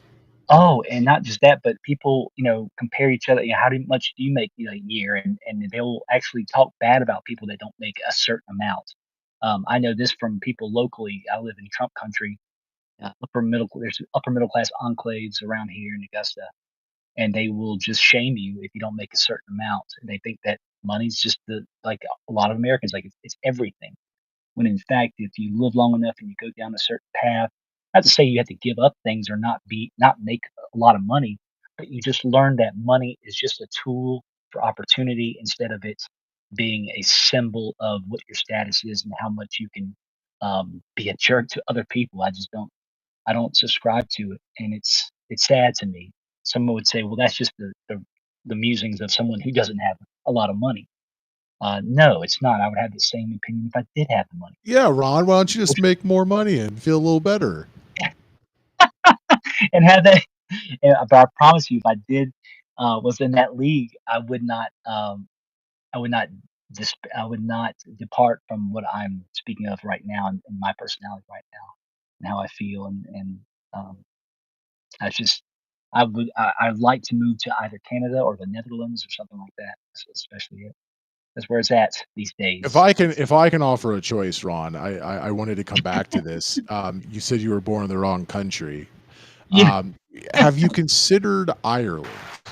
I feel like Oh, damn it. don't get me wrong Dude, here. I feel damn like it. you going to Ireland might be Well, you know, in the cards. well, I'm half Irish. Don't forget that. And so I'm sure I can find out. Yeah, absolutely. Ireland is perfect. I don't know why I didn't think of that.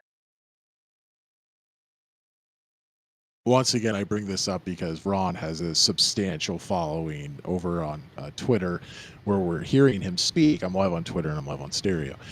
And we had a young Irish guy come on the show. He was just so enamored with Ron. So I try to get that in as much as I can. I have to say, I can't really do an Irish accent at all. I'd butcher it, but yes, I could definitely probably. I bet I would have an Irish accent within a year, or I'd definitely be. It's like, are you still wrong? You know? Yeah, of course. Yeah, of course. You know, I can't do it. Never mind. I can't do an Irish accent. Yeah, that was good. There was a couple words in there. Yeah, you just get yourself a little leprechaun hat. Yeah, yeah. Although, as we heard from someone on the show who was actually in Ireland, this was Better Call Saul, right? Yes. Or Better Call Sal. Sorry, Better Call Sal. And she was telling us that the leprechaun and like St. Patrick's Day, it kind of left Ireland, came to the US, and has now gone back to Ireland, where it's not that big of a deal, but it's starting to become a big deal. And that was really funny to hear that, like a lot of things, it goes around. So like, Halloween is actually Irish, but I would say the American culture over many years really perfected it. And then something Better Call Saul also said is that Halloween has started to become bigger in Ireland because it wasn't that big of a thing, but because it was so big here, it's gone back, just like with the leprechauns and the what is what is that cereal? What's the leprechaun cereal? Lucky Charms, which is horrible. Lucky Charms. Yeah, Lucky Charms. Yeah. That's gone back and become the thing in Ireland as well. Right. If you don't have the marshmallows for that cereal is horrible. I really don't like it. But also speaking of marshmallows, don't forget your Count Chocula during this time of year. Maybe you can get at your local grocery store. It's only here within a certain amount of time because guess what? Halloween's coming up, and I love Halloween. I think you do too, Lee. But I want to say this last thing that Powerful spoke about. Add something to that was how he spoke of, oh no, I'm having a hard time tonight. Usually I don't have this kind of problem where I'm forgetting stuff. Yeah, it's the Oh, introduction of Ireland. It just screwed everything up, and then sorry. yes. But okay, so Power Right. was making points that you wanted to comment on if we can jog the memory. Sure, got it. So I got it. And so he talked about how, of course, gun violence isn't going away, sadly, and I'm realistic about that. Will I live to see some change with that in my lifetime? I doubt it. All we can do is, and what problems we have now is, a lot of us are isolated because of Amazon. We shop for things that come straight to us. So the malls are depleted. All of these malls are just closing up because people don't have the foot traffic. We're glued to our phones and doom scrolling or participating in wonderful spaces like yours where we can have a fellowship of ideas and so on and so forth. But overall, we've heard it said that it's an epidemic now. Loneliness. It's just as bad as smoking a pack of cigarettes a day if you're always alone. So it Yeah, all what do they say? It's basically. like when an elderly couple, when one dies, there's a really high percentage that the other dies Oh within yeah, like a year or 18 months or yeah, something because they lost their partner in absolutely life. right. And there's all kinds of data there's all kinds of correlations that have to exist for that. Like how long were they married? Does the one have this a job outside of the home that gets them out and about and socialize so they don't have to? But yeah, usually it's like within a certain amount of months that that other spouse and the age they are when they die. How long will it take? Usually, like for instance, Jimmy Carter, his wife passed away, then he passed away pretty shortly after. Yeah, that's a really well bad but good example of I mean they were partners. There's been a lot written and reported about their bond and how close they were. Absolutely. Um, yeah, And I just wanted to say, but Powerful had made great points about the isolation or the I think the despondency. I could be wrong, but the overall feeling of disillusionment from the American ideal, or just how we look at the America, and people think it's so great. And I'm not going to sit here and talk bad about this country. The fact is that we aren't the best at so much.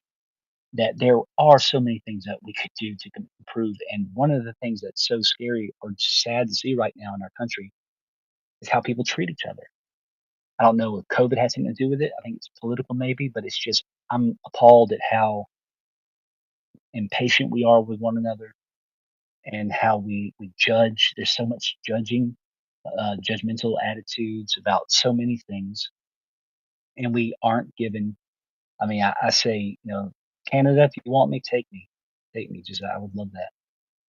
But thank you very much. yeah. National health care, national weed, education is cheaper in Canada.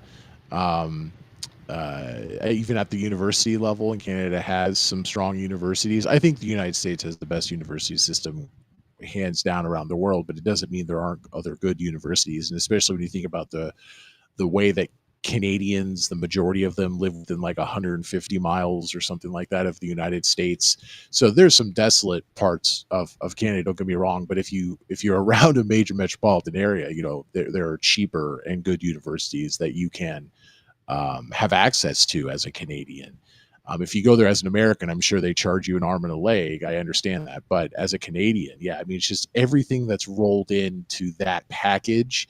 Yet the culture is so similar. Aside from the Frenchness of Canada, the language is the same to the point that if you meet Canadians abroad, or if you go to Canada, it's really hard to tell they're Canadians unless they say a couple of certain words. And then you're like, look at that. So it's a really good comparison because if we're talking about the UK, the comparison starts to fall apart a little bit. If we're talking about Italy, it really starts to fall apart.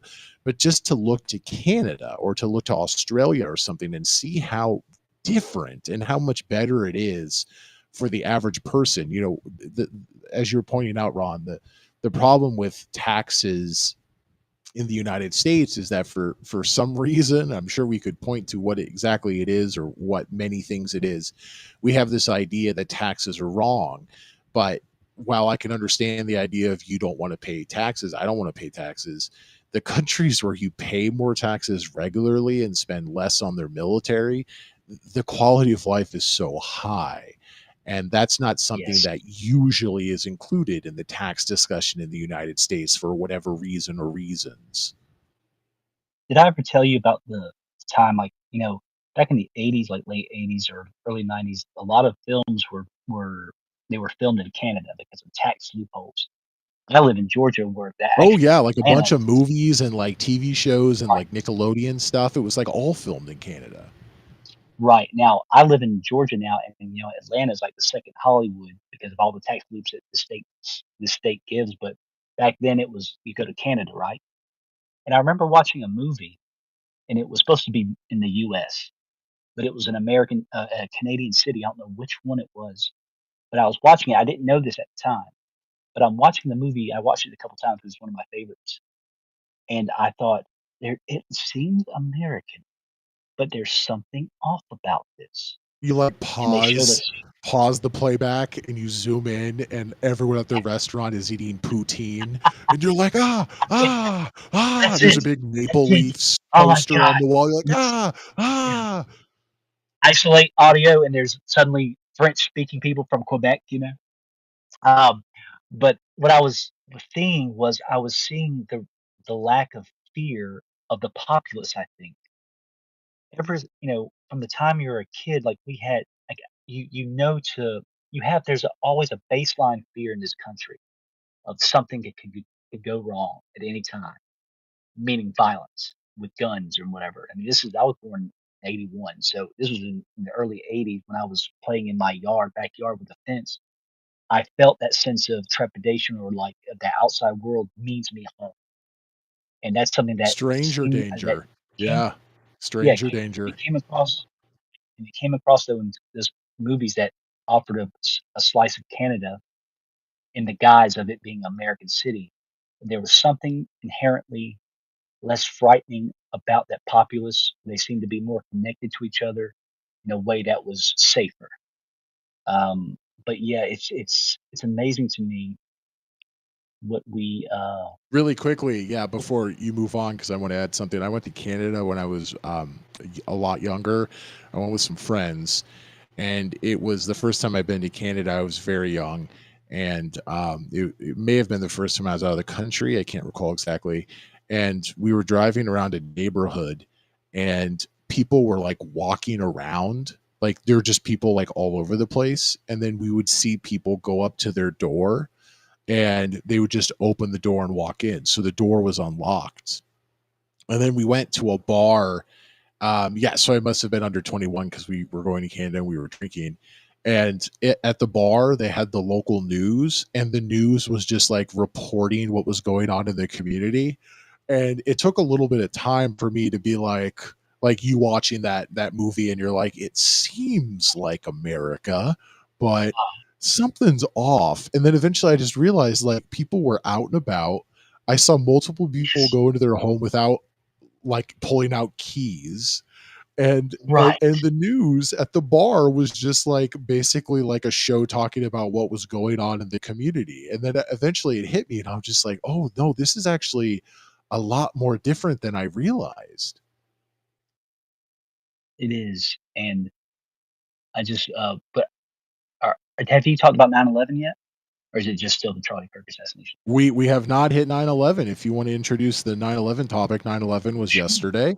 And it's one of those things that, just like I'm sure like Pearl Harbor and similar events that changed the United States and were very shocking, and of course changed the world. When you have people that are alive and can remember where they were when Pearl Harbor happened, or they were alive and can remember where they were when 9/11 happened, and they get older and they start having kids, and it's like the internet. People who remember before Right. the internet was a thing, or people who remember before computers were a thing, and then people who have just grown up with a smartphone like their entire life, as long as their parents were willing to give them one. So you have this sea change where it goes from, oh man, I was in first grade when 9/11 happened, and it was so terrifying, to people who are like, oh yeah, I've seen the footage on YouTube, but they weren't alive, or they were 1 year old, so it doesn't matter, they can't remember that, right?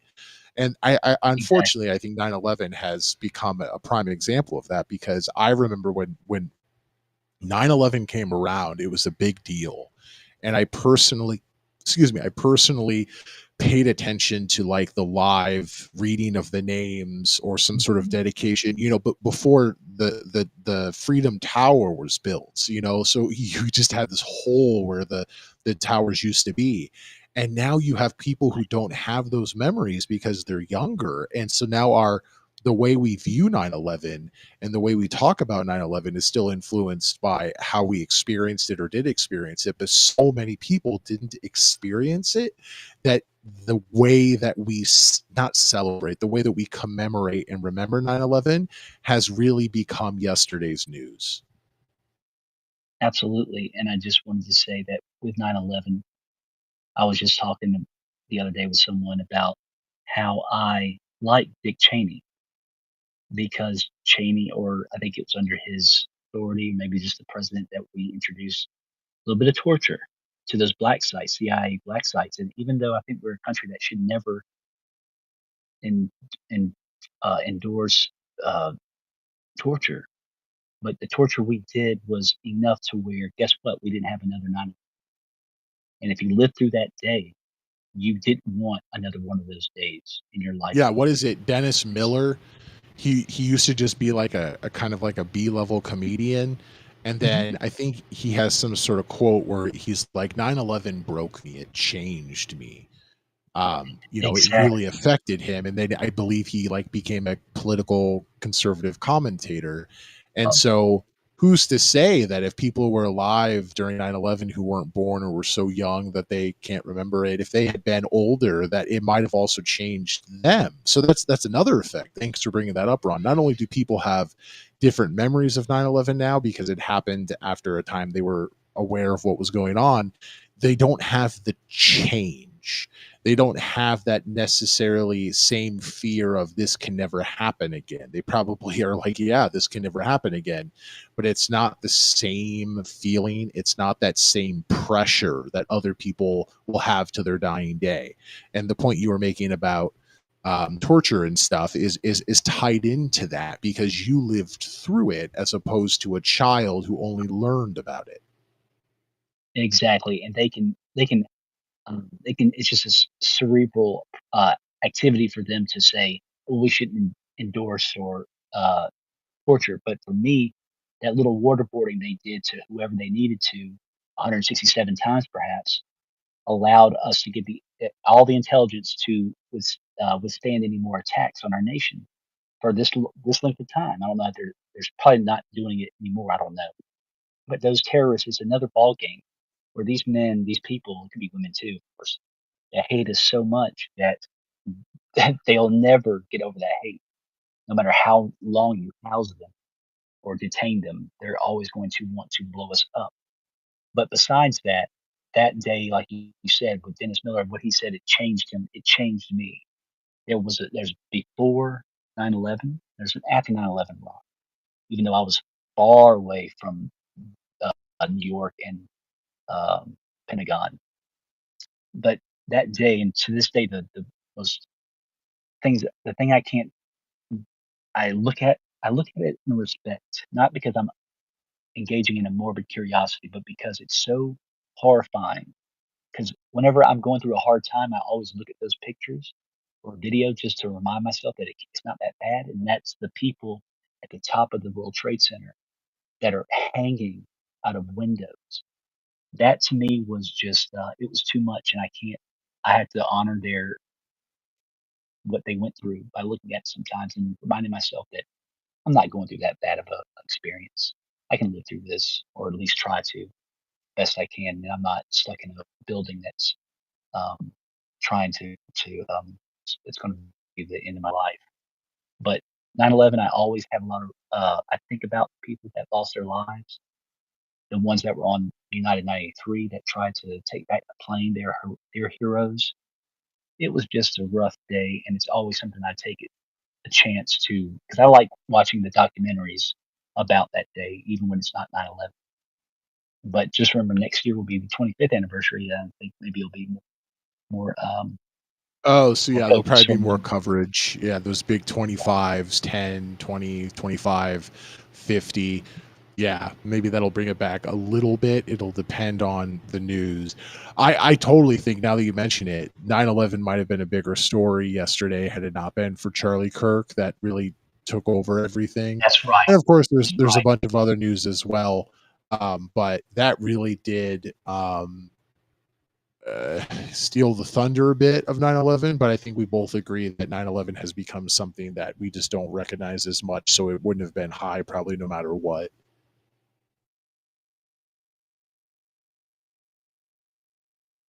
I think Powerful's got his hand. Oh, thank you, Ron. Really appreciate that. Yeah.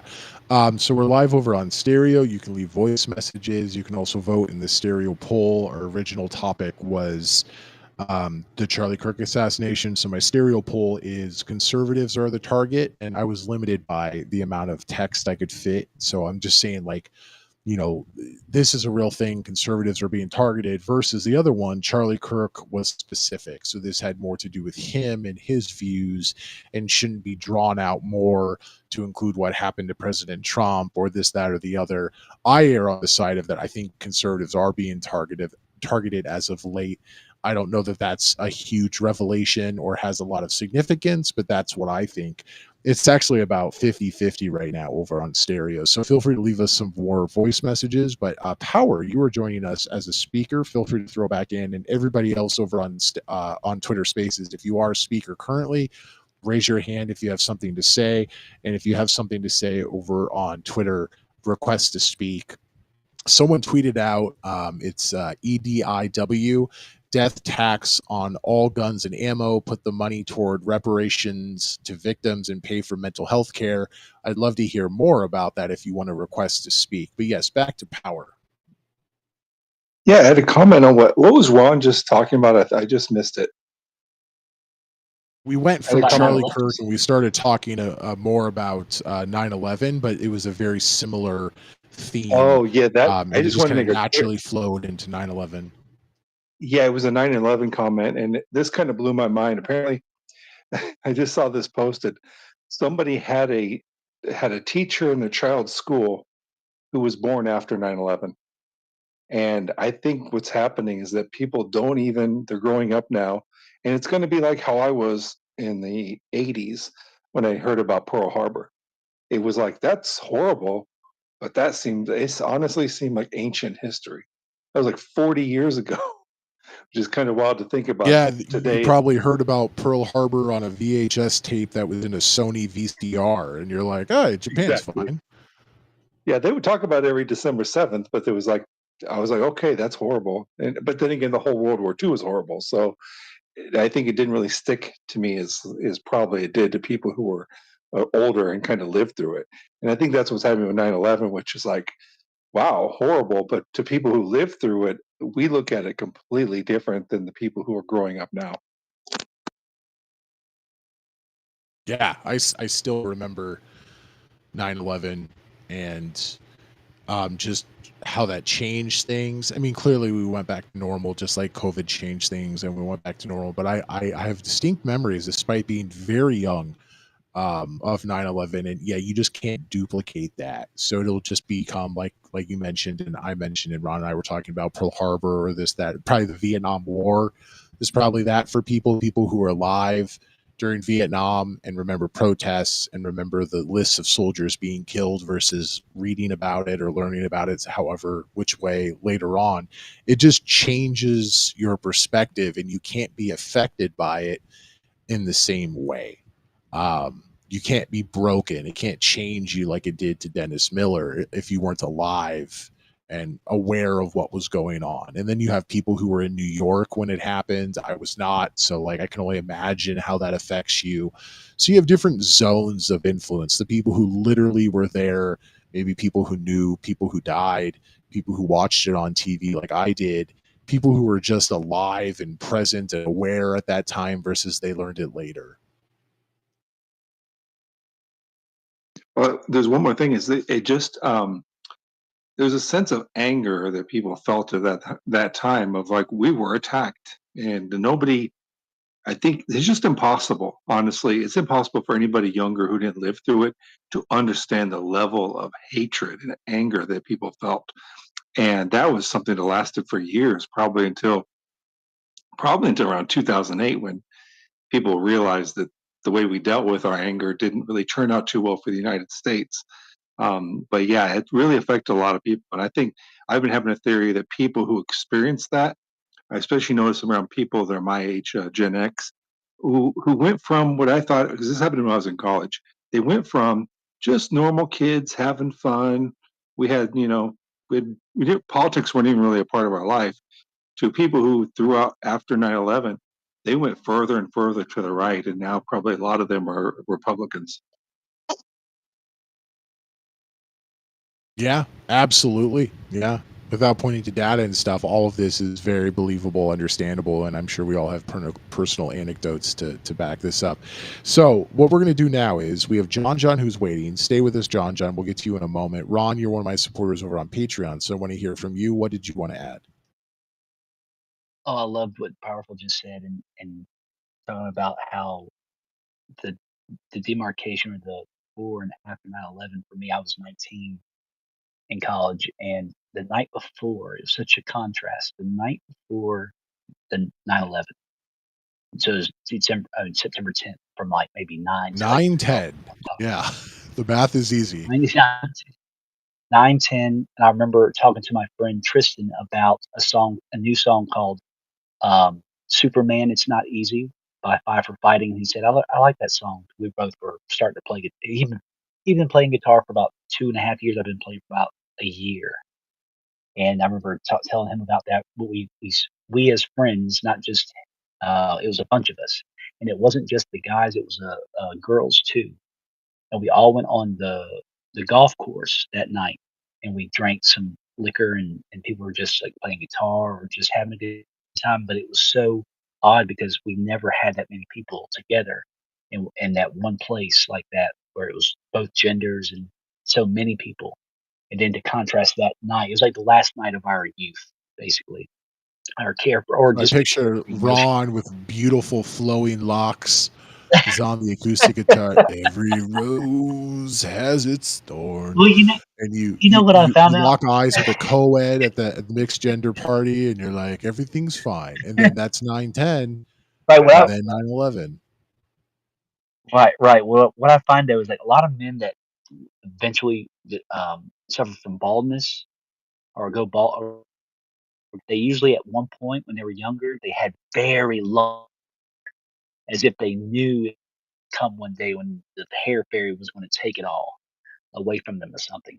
But I still have hair, and back then I never had it too long, but it was still kind of shaggy and unkempt, you could say, definitely unkempt. But besides that, I just wanted to say that yeah, it's amazing to think about how much, like he said, powerful said that when you have a generation that grows up and they didn't live through it, when they learn about it, it's a cerebral process which they can get close to it emotionally by reading more and more about it, but it never replaces the actual going through it. And I'm talking about just being a citizen in another state that it didn't affect. So I was deeply, I mean, the nation was traumatized from that. And the one good thing that came out of it was the fact that we, for a little time after that tragic day, we came together as Americans. I remember being talking to people all the time when I normally would, and that was a special feeling that only that kind of galvanizing event can utilize people's hearts to be more kind to each other and feel an identity together instead of apart. So that's it. Thank you. Yeah, and that's a really good point. Thank you for bringing that up, Ron, because Charlie Kirk, I don't think, has that effect. It doesn't unite people. Sure, you are seeing some unification on we shouldn't have violence, but I have not seen that a lot. Most of it has been other comments like Stevie King's that we talked about earlier in the show, which appears to be real. We went to his Twitter and he apologized for saying that Charlie Kirk was saying that gay people should be stoned. It didn't happen. It wasn't true. It doesn't mean that he said great things about gay people, but we did read some tweets where he was saying that I don't agree with this, but we shouldn't ostracize, that sort of a thing. But he was a very conservative guy, and that usually means you're not a friend of the Rainbow Coalition. And this has not had a unifying effect, is the point I was trying to make. John, really appreciate you. Thank you for waiting so patiently. Your hand is up. You are a speaker over on Twitter Spaces. What do you have to add? Yeah, hi, news. Thank you for the show. Um, you gave a lot of flowers to Canada, so I figured I would come up and say some stuff. It's not. It's just to give some balance to it, because it's not like Are you Canadian? yeah. Yes, I Oh, am. this is great. Okay, take it away. I want to hear from Canada. Yeah. I mean, it's you can't just pin it down to one country. It's a big wide place. There's cities, there's rural, there's towns, there's like remote. So if you're in a city, you'd be locking your doors, like that's for sure. There's bad people everywhere. It's not like a magical land, right? And I have anecdotes. I was gonna say some stuff about like our like viewpoints about guns and legal gun ownership, and then gun violence. There's like the cities, and then there's like rural. And then I was gonna say some stuff about the video games. So I don't know if you want me to just go, but Yeah, take it then away. Go in any order you see fit. I love some pushback. If there's some pushback in there, yeah, go for it. yeah. Oh, so like um, I think like for the gun culture of like everybody wanting guns, that's not really it. There's like functionality, you know, like if you have land and you're raising livestock or whatever and there's predators and you want to like have a gun to defend yourself or defend your livestock, it's like these are like rifles. So there's kind of that side of it, and then there's like in the cities that often can mirror some of the similar dynamics in American cities, although maybe not to that like I don't know, I don't want to say level, but like Not to, you I know mean, America's number one, let's be honest. But yes, there are some yeah, in metropolitan numbers. areas that are similar to the United States. Yeah. I'm saying like in numbers maybe, but like there's still shocking stuff, like gun violence, shocking stuff. You know, like there was a one. It's called Summer of the Gun. So this is just something that happened, and it was like one area. It's like it's like drug turf, and I won't name like areas or anything, but like one area was seen as like trespassing another area, and then that area they went and it was like knock knock. Whoever opened the door, shot in the head, shot in the face, and then there was a retaliation. It was like knock knock, and it would be like, did you actually get the gang member? It could have just been their family member, the brother, whatever, So it was like back and forth the whole summer. And By the way, I just want to I add lived. Summer of the Gun sounds like a great Western movie from like the 60s that I think we all need to watch. Summer of the I mean, Gun, that's great like title. that's the problem, That's like the media covering it, giving it a name to glorify it, and like, and we shouldn't even do that, It's like, but I lived in, not saying whatever, like I agree, it's like a great title, but like maybe that's what we're talking about, right? Is like, how does culture, entertainment, like, sort of help glorify it a little bit, Um, but yeah, I was like from an area, living in the area, one of those areas. So there's kind of like, okay, this is a video game story. Like this is back in the day when Grand Theft Auto was just coming out, so I guess I have to like age myself or whatever. But like one of the kids across from like one of my best friends, I was over there a lot, and the kid across the street was this younger kid. He was like, it's like 12, and he was stealing cars for fun. Like he was not in any kind of bad situation. He was just like learning it, and he had no qualms about doing it.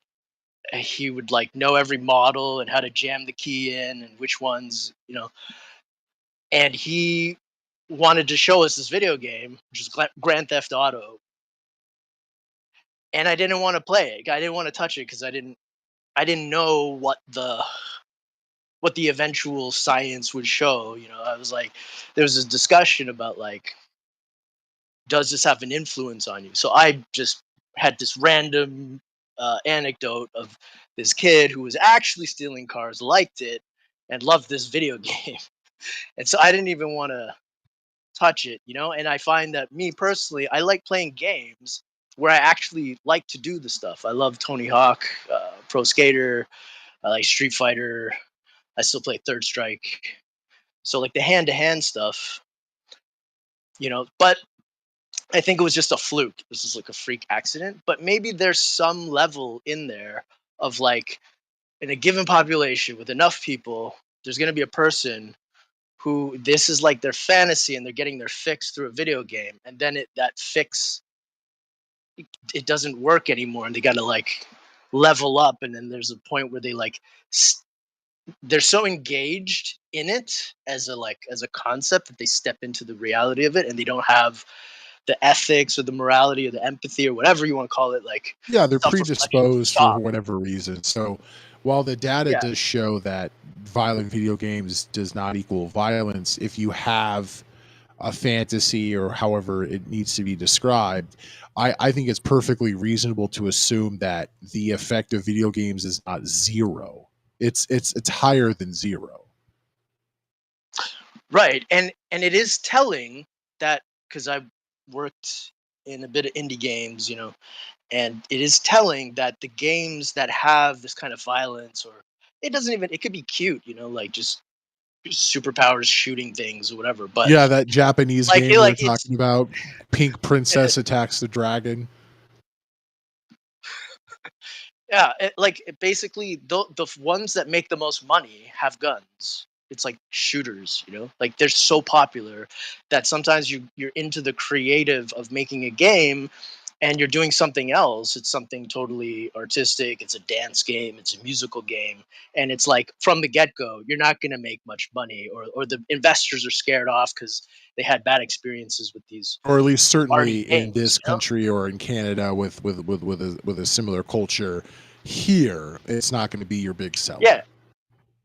So there's this love of guns in movies and stories, and you know, and then I think back to like the invention. It was a Taoist alchemist discovery because they were looking for like immortality, the elixir of immortality or whatever, some religious, spiritual reasoning, and then it turns out it was explosives. So I Yeah, kind of like gunpowder, think as back far to that. back as we can tell, came from Asia, and then it, if you will, proliferated out, and then like Europe perfected, like, oh yeah, we can kill people with this. Yeah, and it had the applications of like creating roads, fireworks. It's art, celebration, and then warfare. But yeah, in Canada, like if you want to go and get a gun license, you can. You got to like pass these written tests, and I think this is one of the things that like divides us a bit. Is like you go, and this is not me going to take the tests. These are like friends. They tell me about. We're laughing about it. Like you have to go and study all the cases where like gun safety went wrong.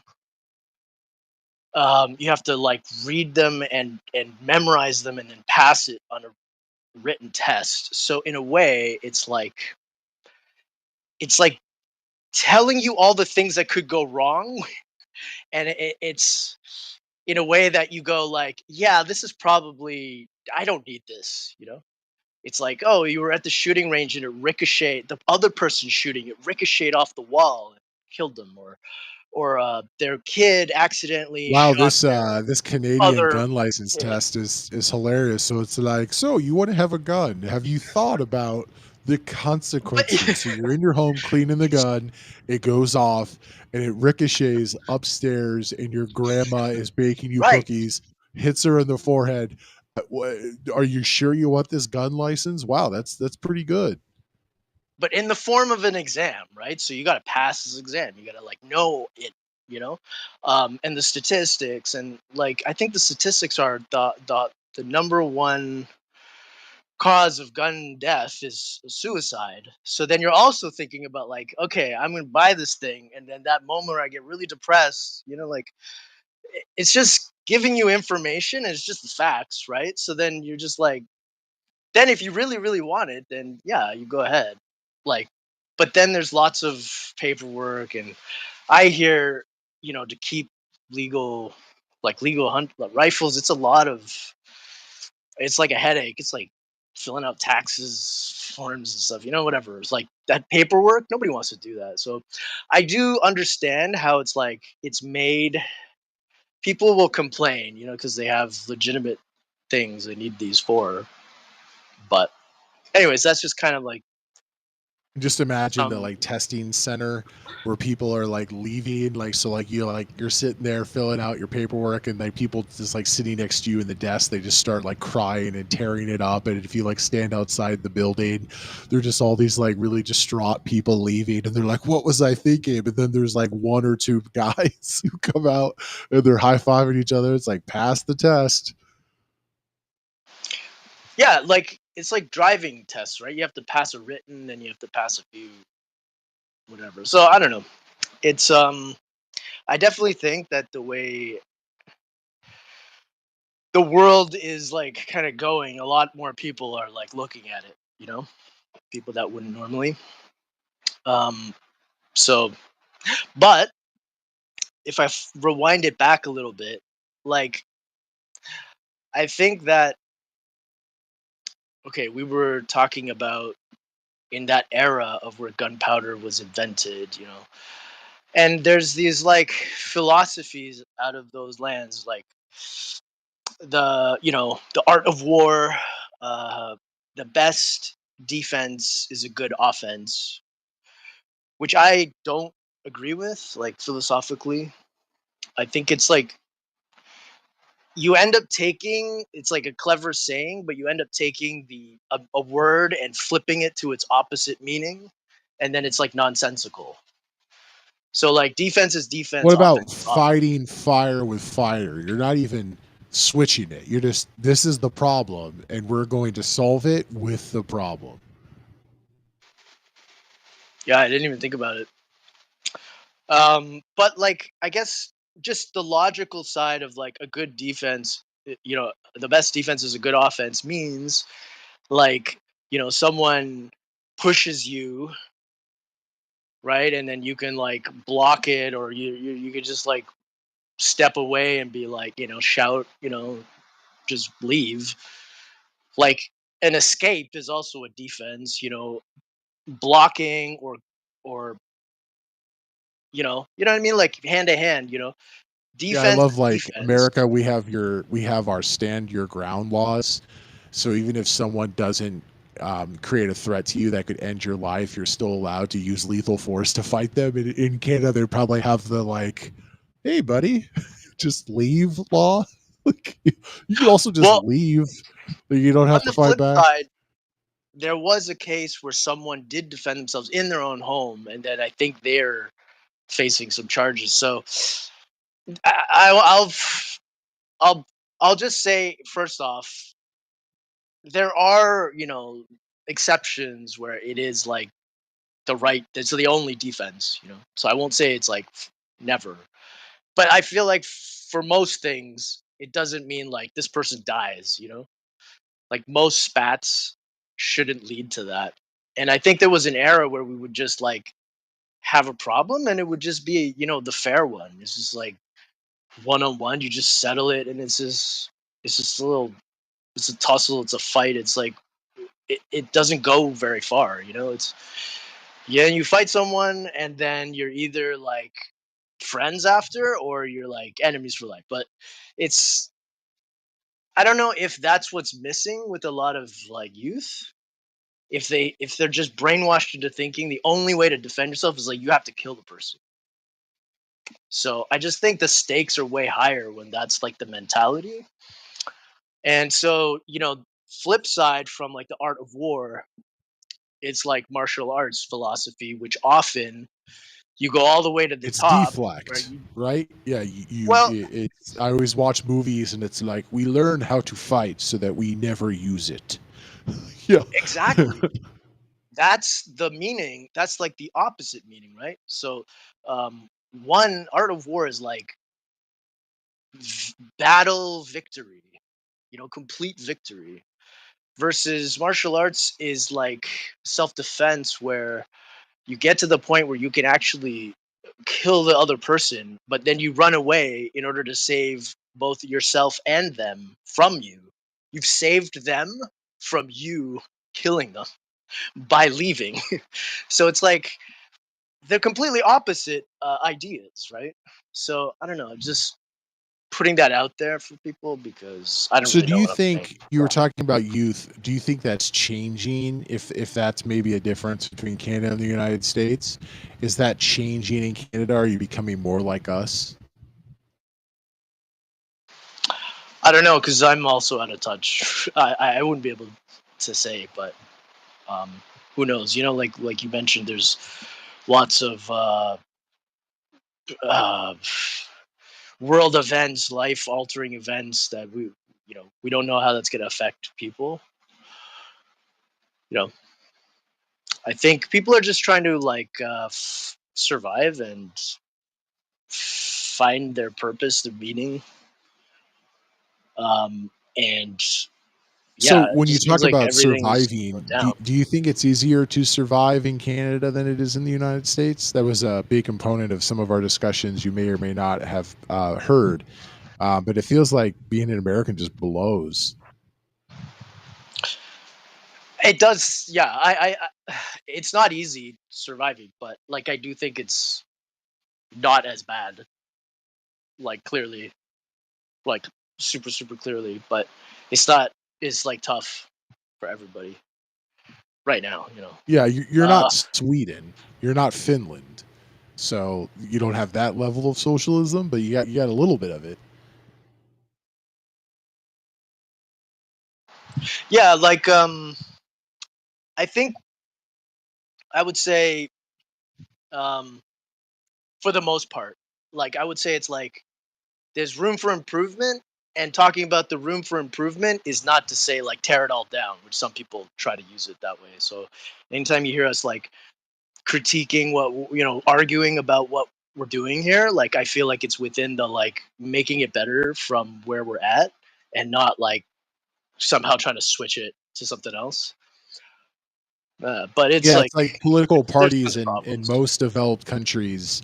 Not only are conservatives in most countries nowhere near Republicans in my country, in the United States, but the things that you have oftentimes are not on the cutting block. So you'll have conservatives in one country and they'll be like, "Oh, we want more free market," but they're not advocating for getting rid of national health care. Like there are just certain things that are a part of the country and are viewed as a positive, even if they can be improved.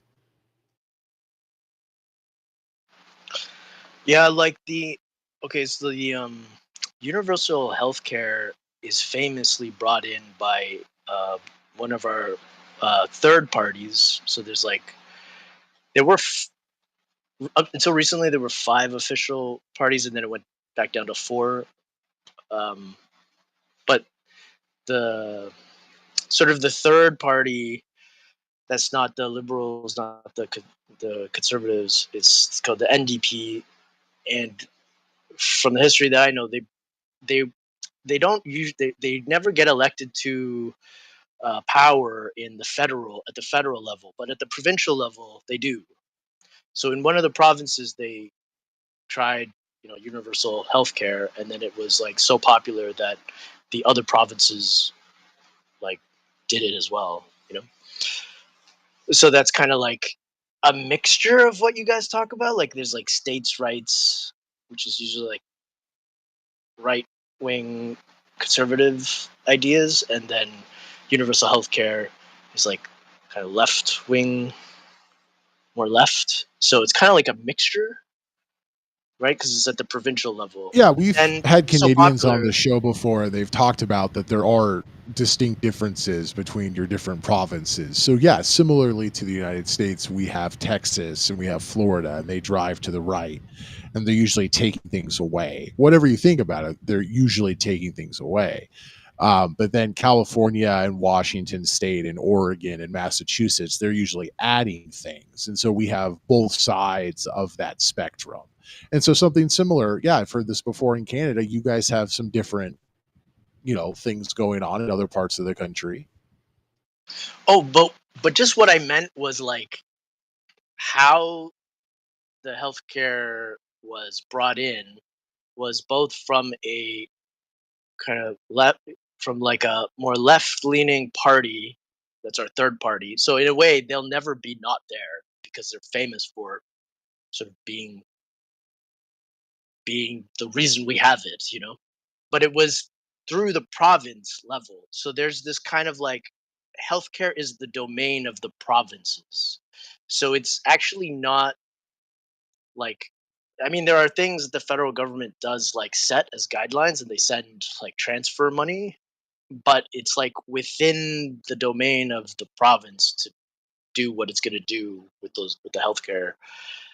So that's what I meant about that, is like often states' rights is like a talking point from uh yeah, anyways, I don't know if that makes any sense, but Yeah, I think I was Um, able to follow that. Similarly, in the United States, we have Medicare, Medicaid, but if I am informed correctly, it's instituted at the state level.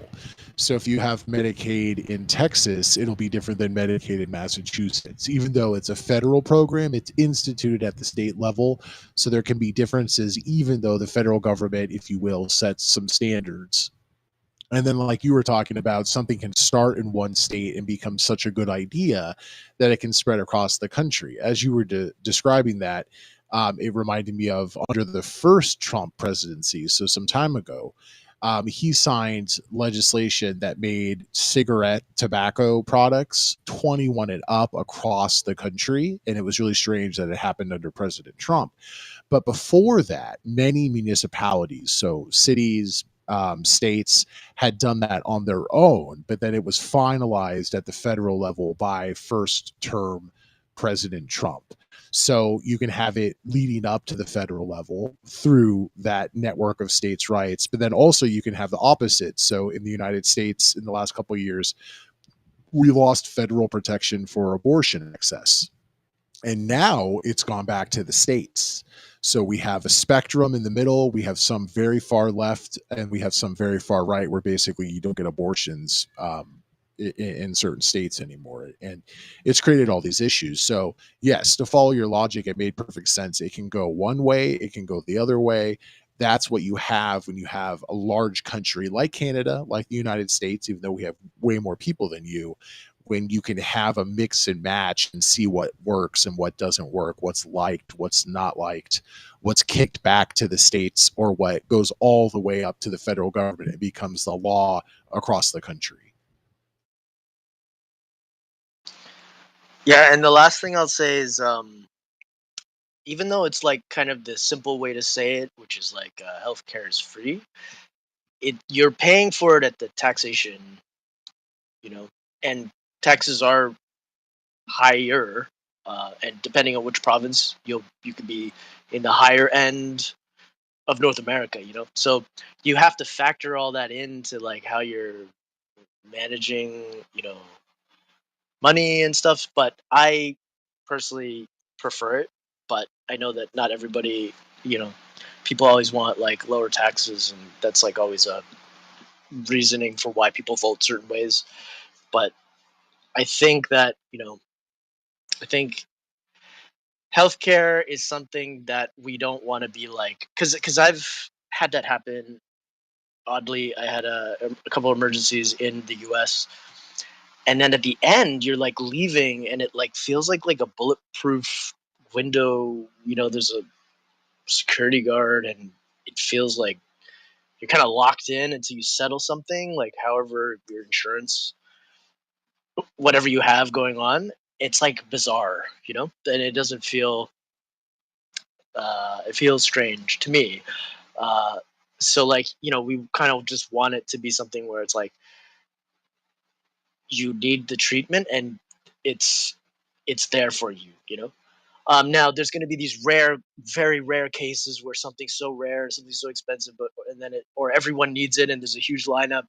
So there's problems, and it's not perfect. So I'm not going to say that. But you know, it's like not as easy as saying like, oh, it's free. Um, and also, Yeah, even we've as heard from if some a other person is, Canadians on the show, and we've looked this up ourselves on previous shows.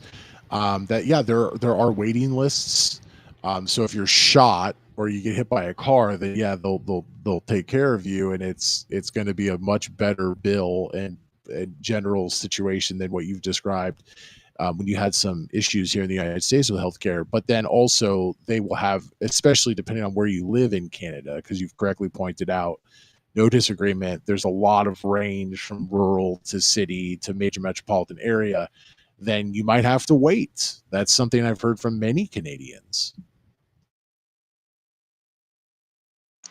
yeah. So there's a concept called triage, and like obviously there's like the most emergency thing has to go first, you know.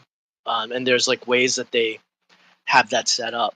So there's going to be emergencies, but they're just not as emergency as all these other people coming in. So then it could be where you're waiting ridiculous amount of time, and then within that it could change. Your status could change quickly or something. So it's like, and it's just like system overwhelmed, but all systems could be overwhelmed. So I think we all have to, like, I don't know. I think one of the things I remember that was kind of good from, bringing up pandemic was like we all had to be a little more careful so we wouldn't end up taking up some resources that would be some bullshit, some stitches that you needed, and you're just wasting some time for someone that, like, you could have prevented it. So it's kind of like being a little bit more, I don't want to say, like, just be a wiser, not being like ridiculously reckless, and so that you're not taking up the resources that the emergency room needs, but then you still got to find a way to, like, enjoy. So it's like that balance. And I don't know. So I guess that gets into sort of like preventative health, and then you get into that area of things. I don't know. I have Yeah, no no, thoughts. that all makes sense. We're hitting about 3 hours on the show, which is great. I usually end it about 2, but this has been an amazing show. So I'm gonna start wrapping things up. But I want to ask you one final question, and I really appreciate you waiting to speak and joining us. And I hope you can join us again in the future. It'd be great to have you on the show again. So if I could offer you an American passport, but you have to get rid of your Canadian passport, and because my answer to this is that I would take a Canadian passport in a second and hand you my American passport. What would you do in that situation?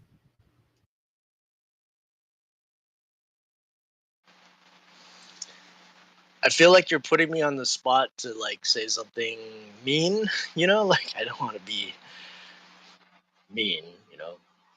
So, but, like, yeah, without being mean, just keeping my Canadian passport, obviously. Like, See, he's such a Canadian. He doesn't take the opportunity to say something mean. So, I think most Canadians know more about the U.S. than Americans know about Canada. So there's different levels to look at this, but yeah, I like Ron was saying earlier on the show, I would definitely be open to an escape. Now, I'm not wanting a Venezuelan passport. I mean, we can talk about different countries, but given the opportunity of a British passport, a Canadian passport, an EU country passport, a Japanese passport, an Australian passport, I would take any of them in a second, especially an EU passport, because then you can live kind of wherever you want in the European Union. Compared to my passport, and I don't say that to put America down. I say that because I truly believe it's in my best interest. And so I figured you would keep your Canadian passport, but I wanted to ask that question because, when the shoe's on the other foot, what do Canadians think about the U.S. And to be perfectly honest, I have had Canadians on the show previously who have thought about that more and really considered taking that American passport, and they were very awesome and explained their thought process. I remember there was one woman who was part of the show for a really long time. Haven't seen her in a long time. Hope that she's doing well. But she was a survivor of domestic violence in Canada, and she was really interested in having a gun and shooting anyone who tried to hit her again. And she thought that that would be more likely in the United States, having that ability to defend yourself. And I agreed with her. I was like, from what I understand, probably you're on the right track. But then I would remind her, it's like, you guys have, everyone hates Justin Trudeau, but thanks to Justin Trudeau, you guys have federal marijuana. You have national health care that, yes, is not free, but it is national health care. And you have all these other benefits. And she was like, oh, well, maybe I wouldn't. But she really thought about it for a hot second. I think she had a pretty good reason that she was considering it. So yeah, I just asked that question because I want to get your honest feedback. But like, hey, yeah, don't feel bad about it, man. I if, mean, like, I think I if I think could being just Canadian's clarify, great. the reason why I said, like, I don't want to be, it's like it feels like a moment where, like, I don't want to, like, kick people when they're down. Like, I believe in the people, of the US, and, like, it's always been, like, just super friends, like going back and forth and going across the border, and just it was like just normal times, But Well, so until it's kind of Trump. just like, It was like that till Trump, right? but Did he start attacking you guys a little bit? yeah, of course. So, but like I'm just saying, and also if it was better times, I would still, you know, keep my own country citizenship. Like I. So it's just a weird. It's just an odd. I don't know. But like in terms of, I feel like just trying to be more, just like believing in the people, because I think everyone just feels like it's just a bizarre, everyone I talk to in real life, Um, so I really feel for it, and you know, I just feel like we're all ready to stand up and, you know, like resist that stuff. And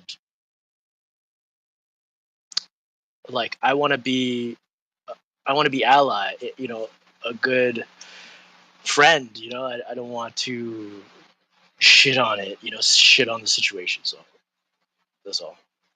Well, good ally to the north, the Great White North Canada land. Feel free to kick us while we're down, because this will be my final point. Really appreciate you. Thank you for staying on the show and giving us a great commentary from the perspective.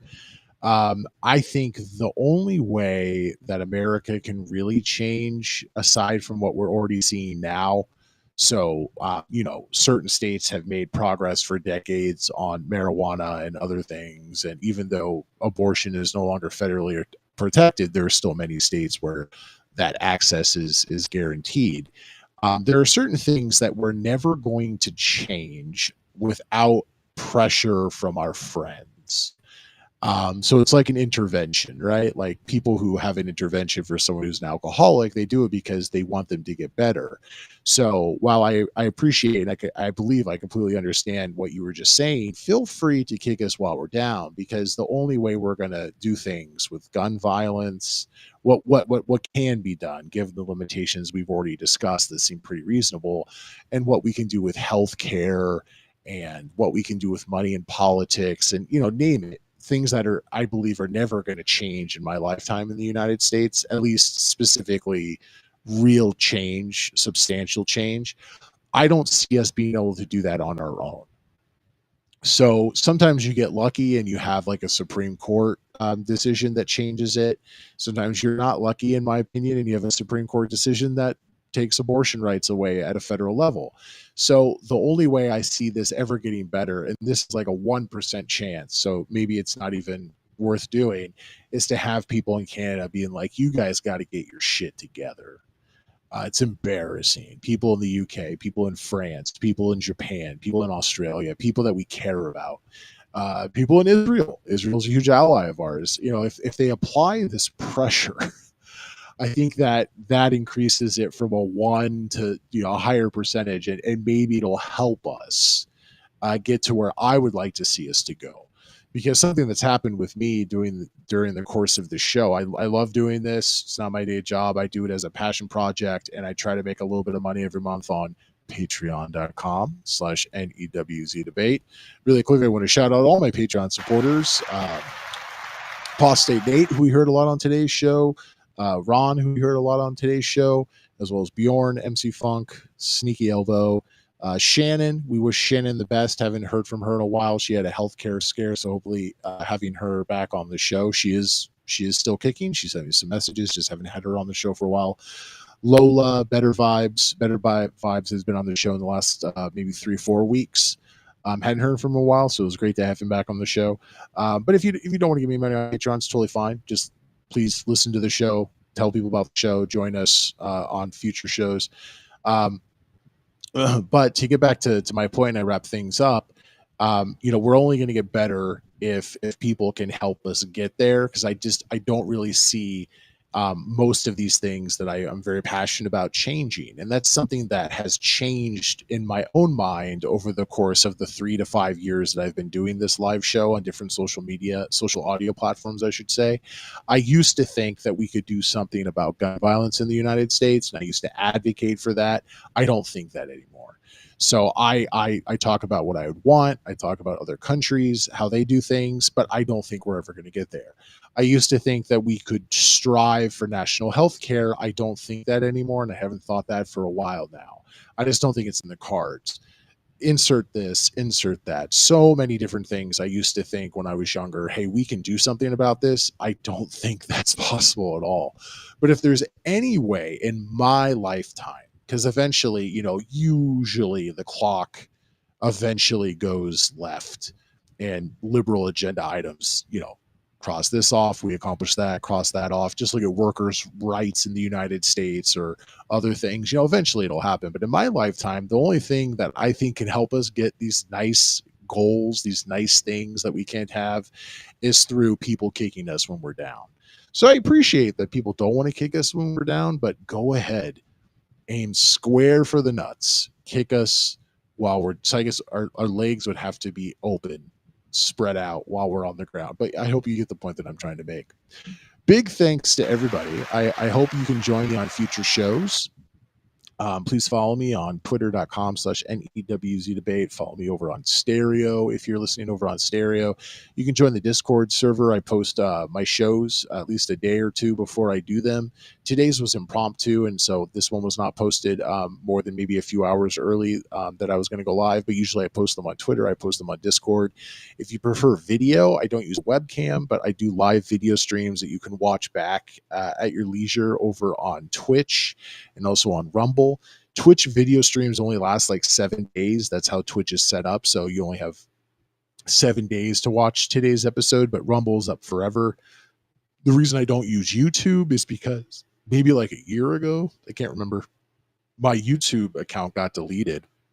We were actually just doing a show talking about how Kamala Harris was now the presumptive Democratic nominee, and literally during that show, my stream got shut down. I got an email and they removed my entire account. Like 3 or 4 years of old shows were just gone. So I've waved goodbye to YouTube.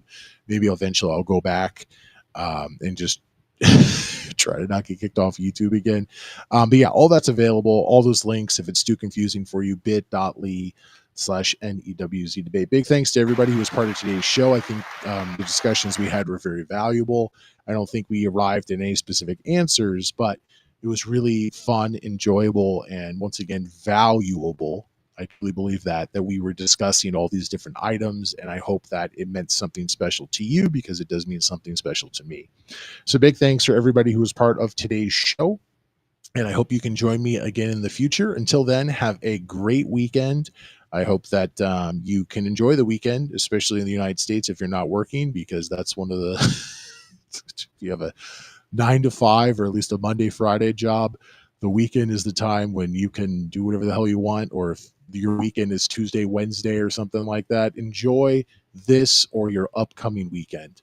Until next time, everybody, take care and bye-bye.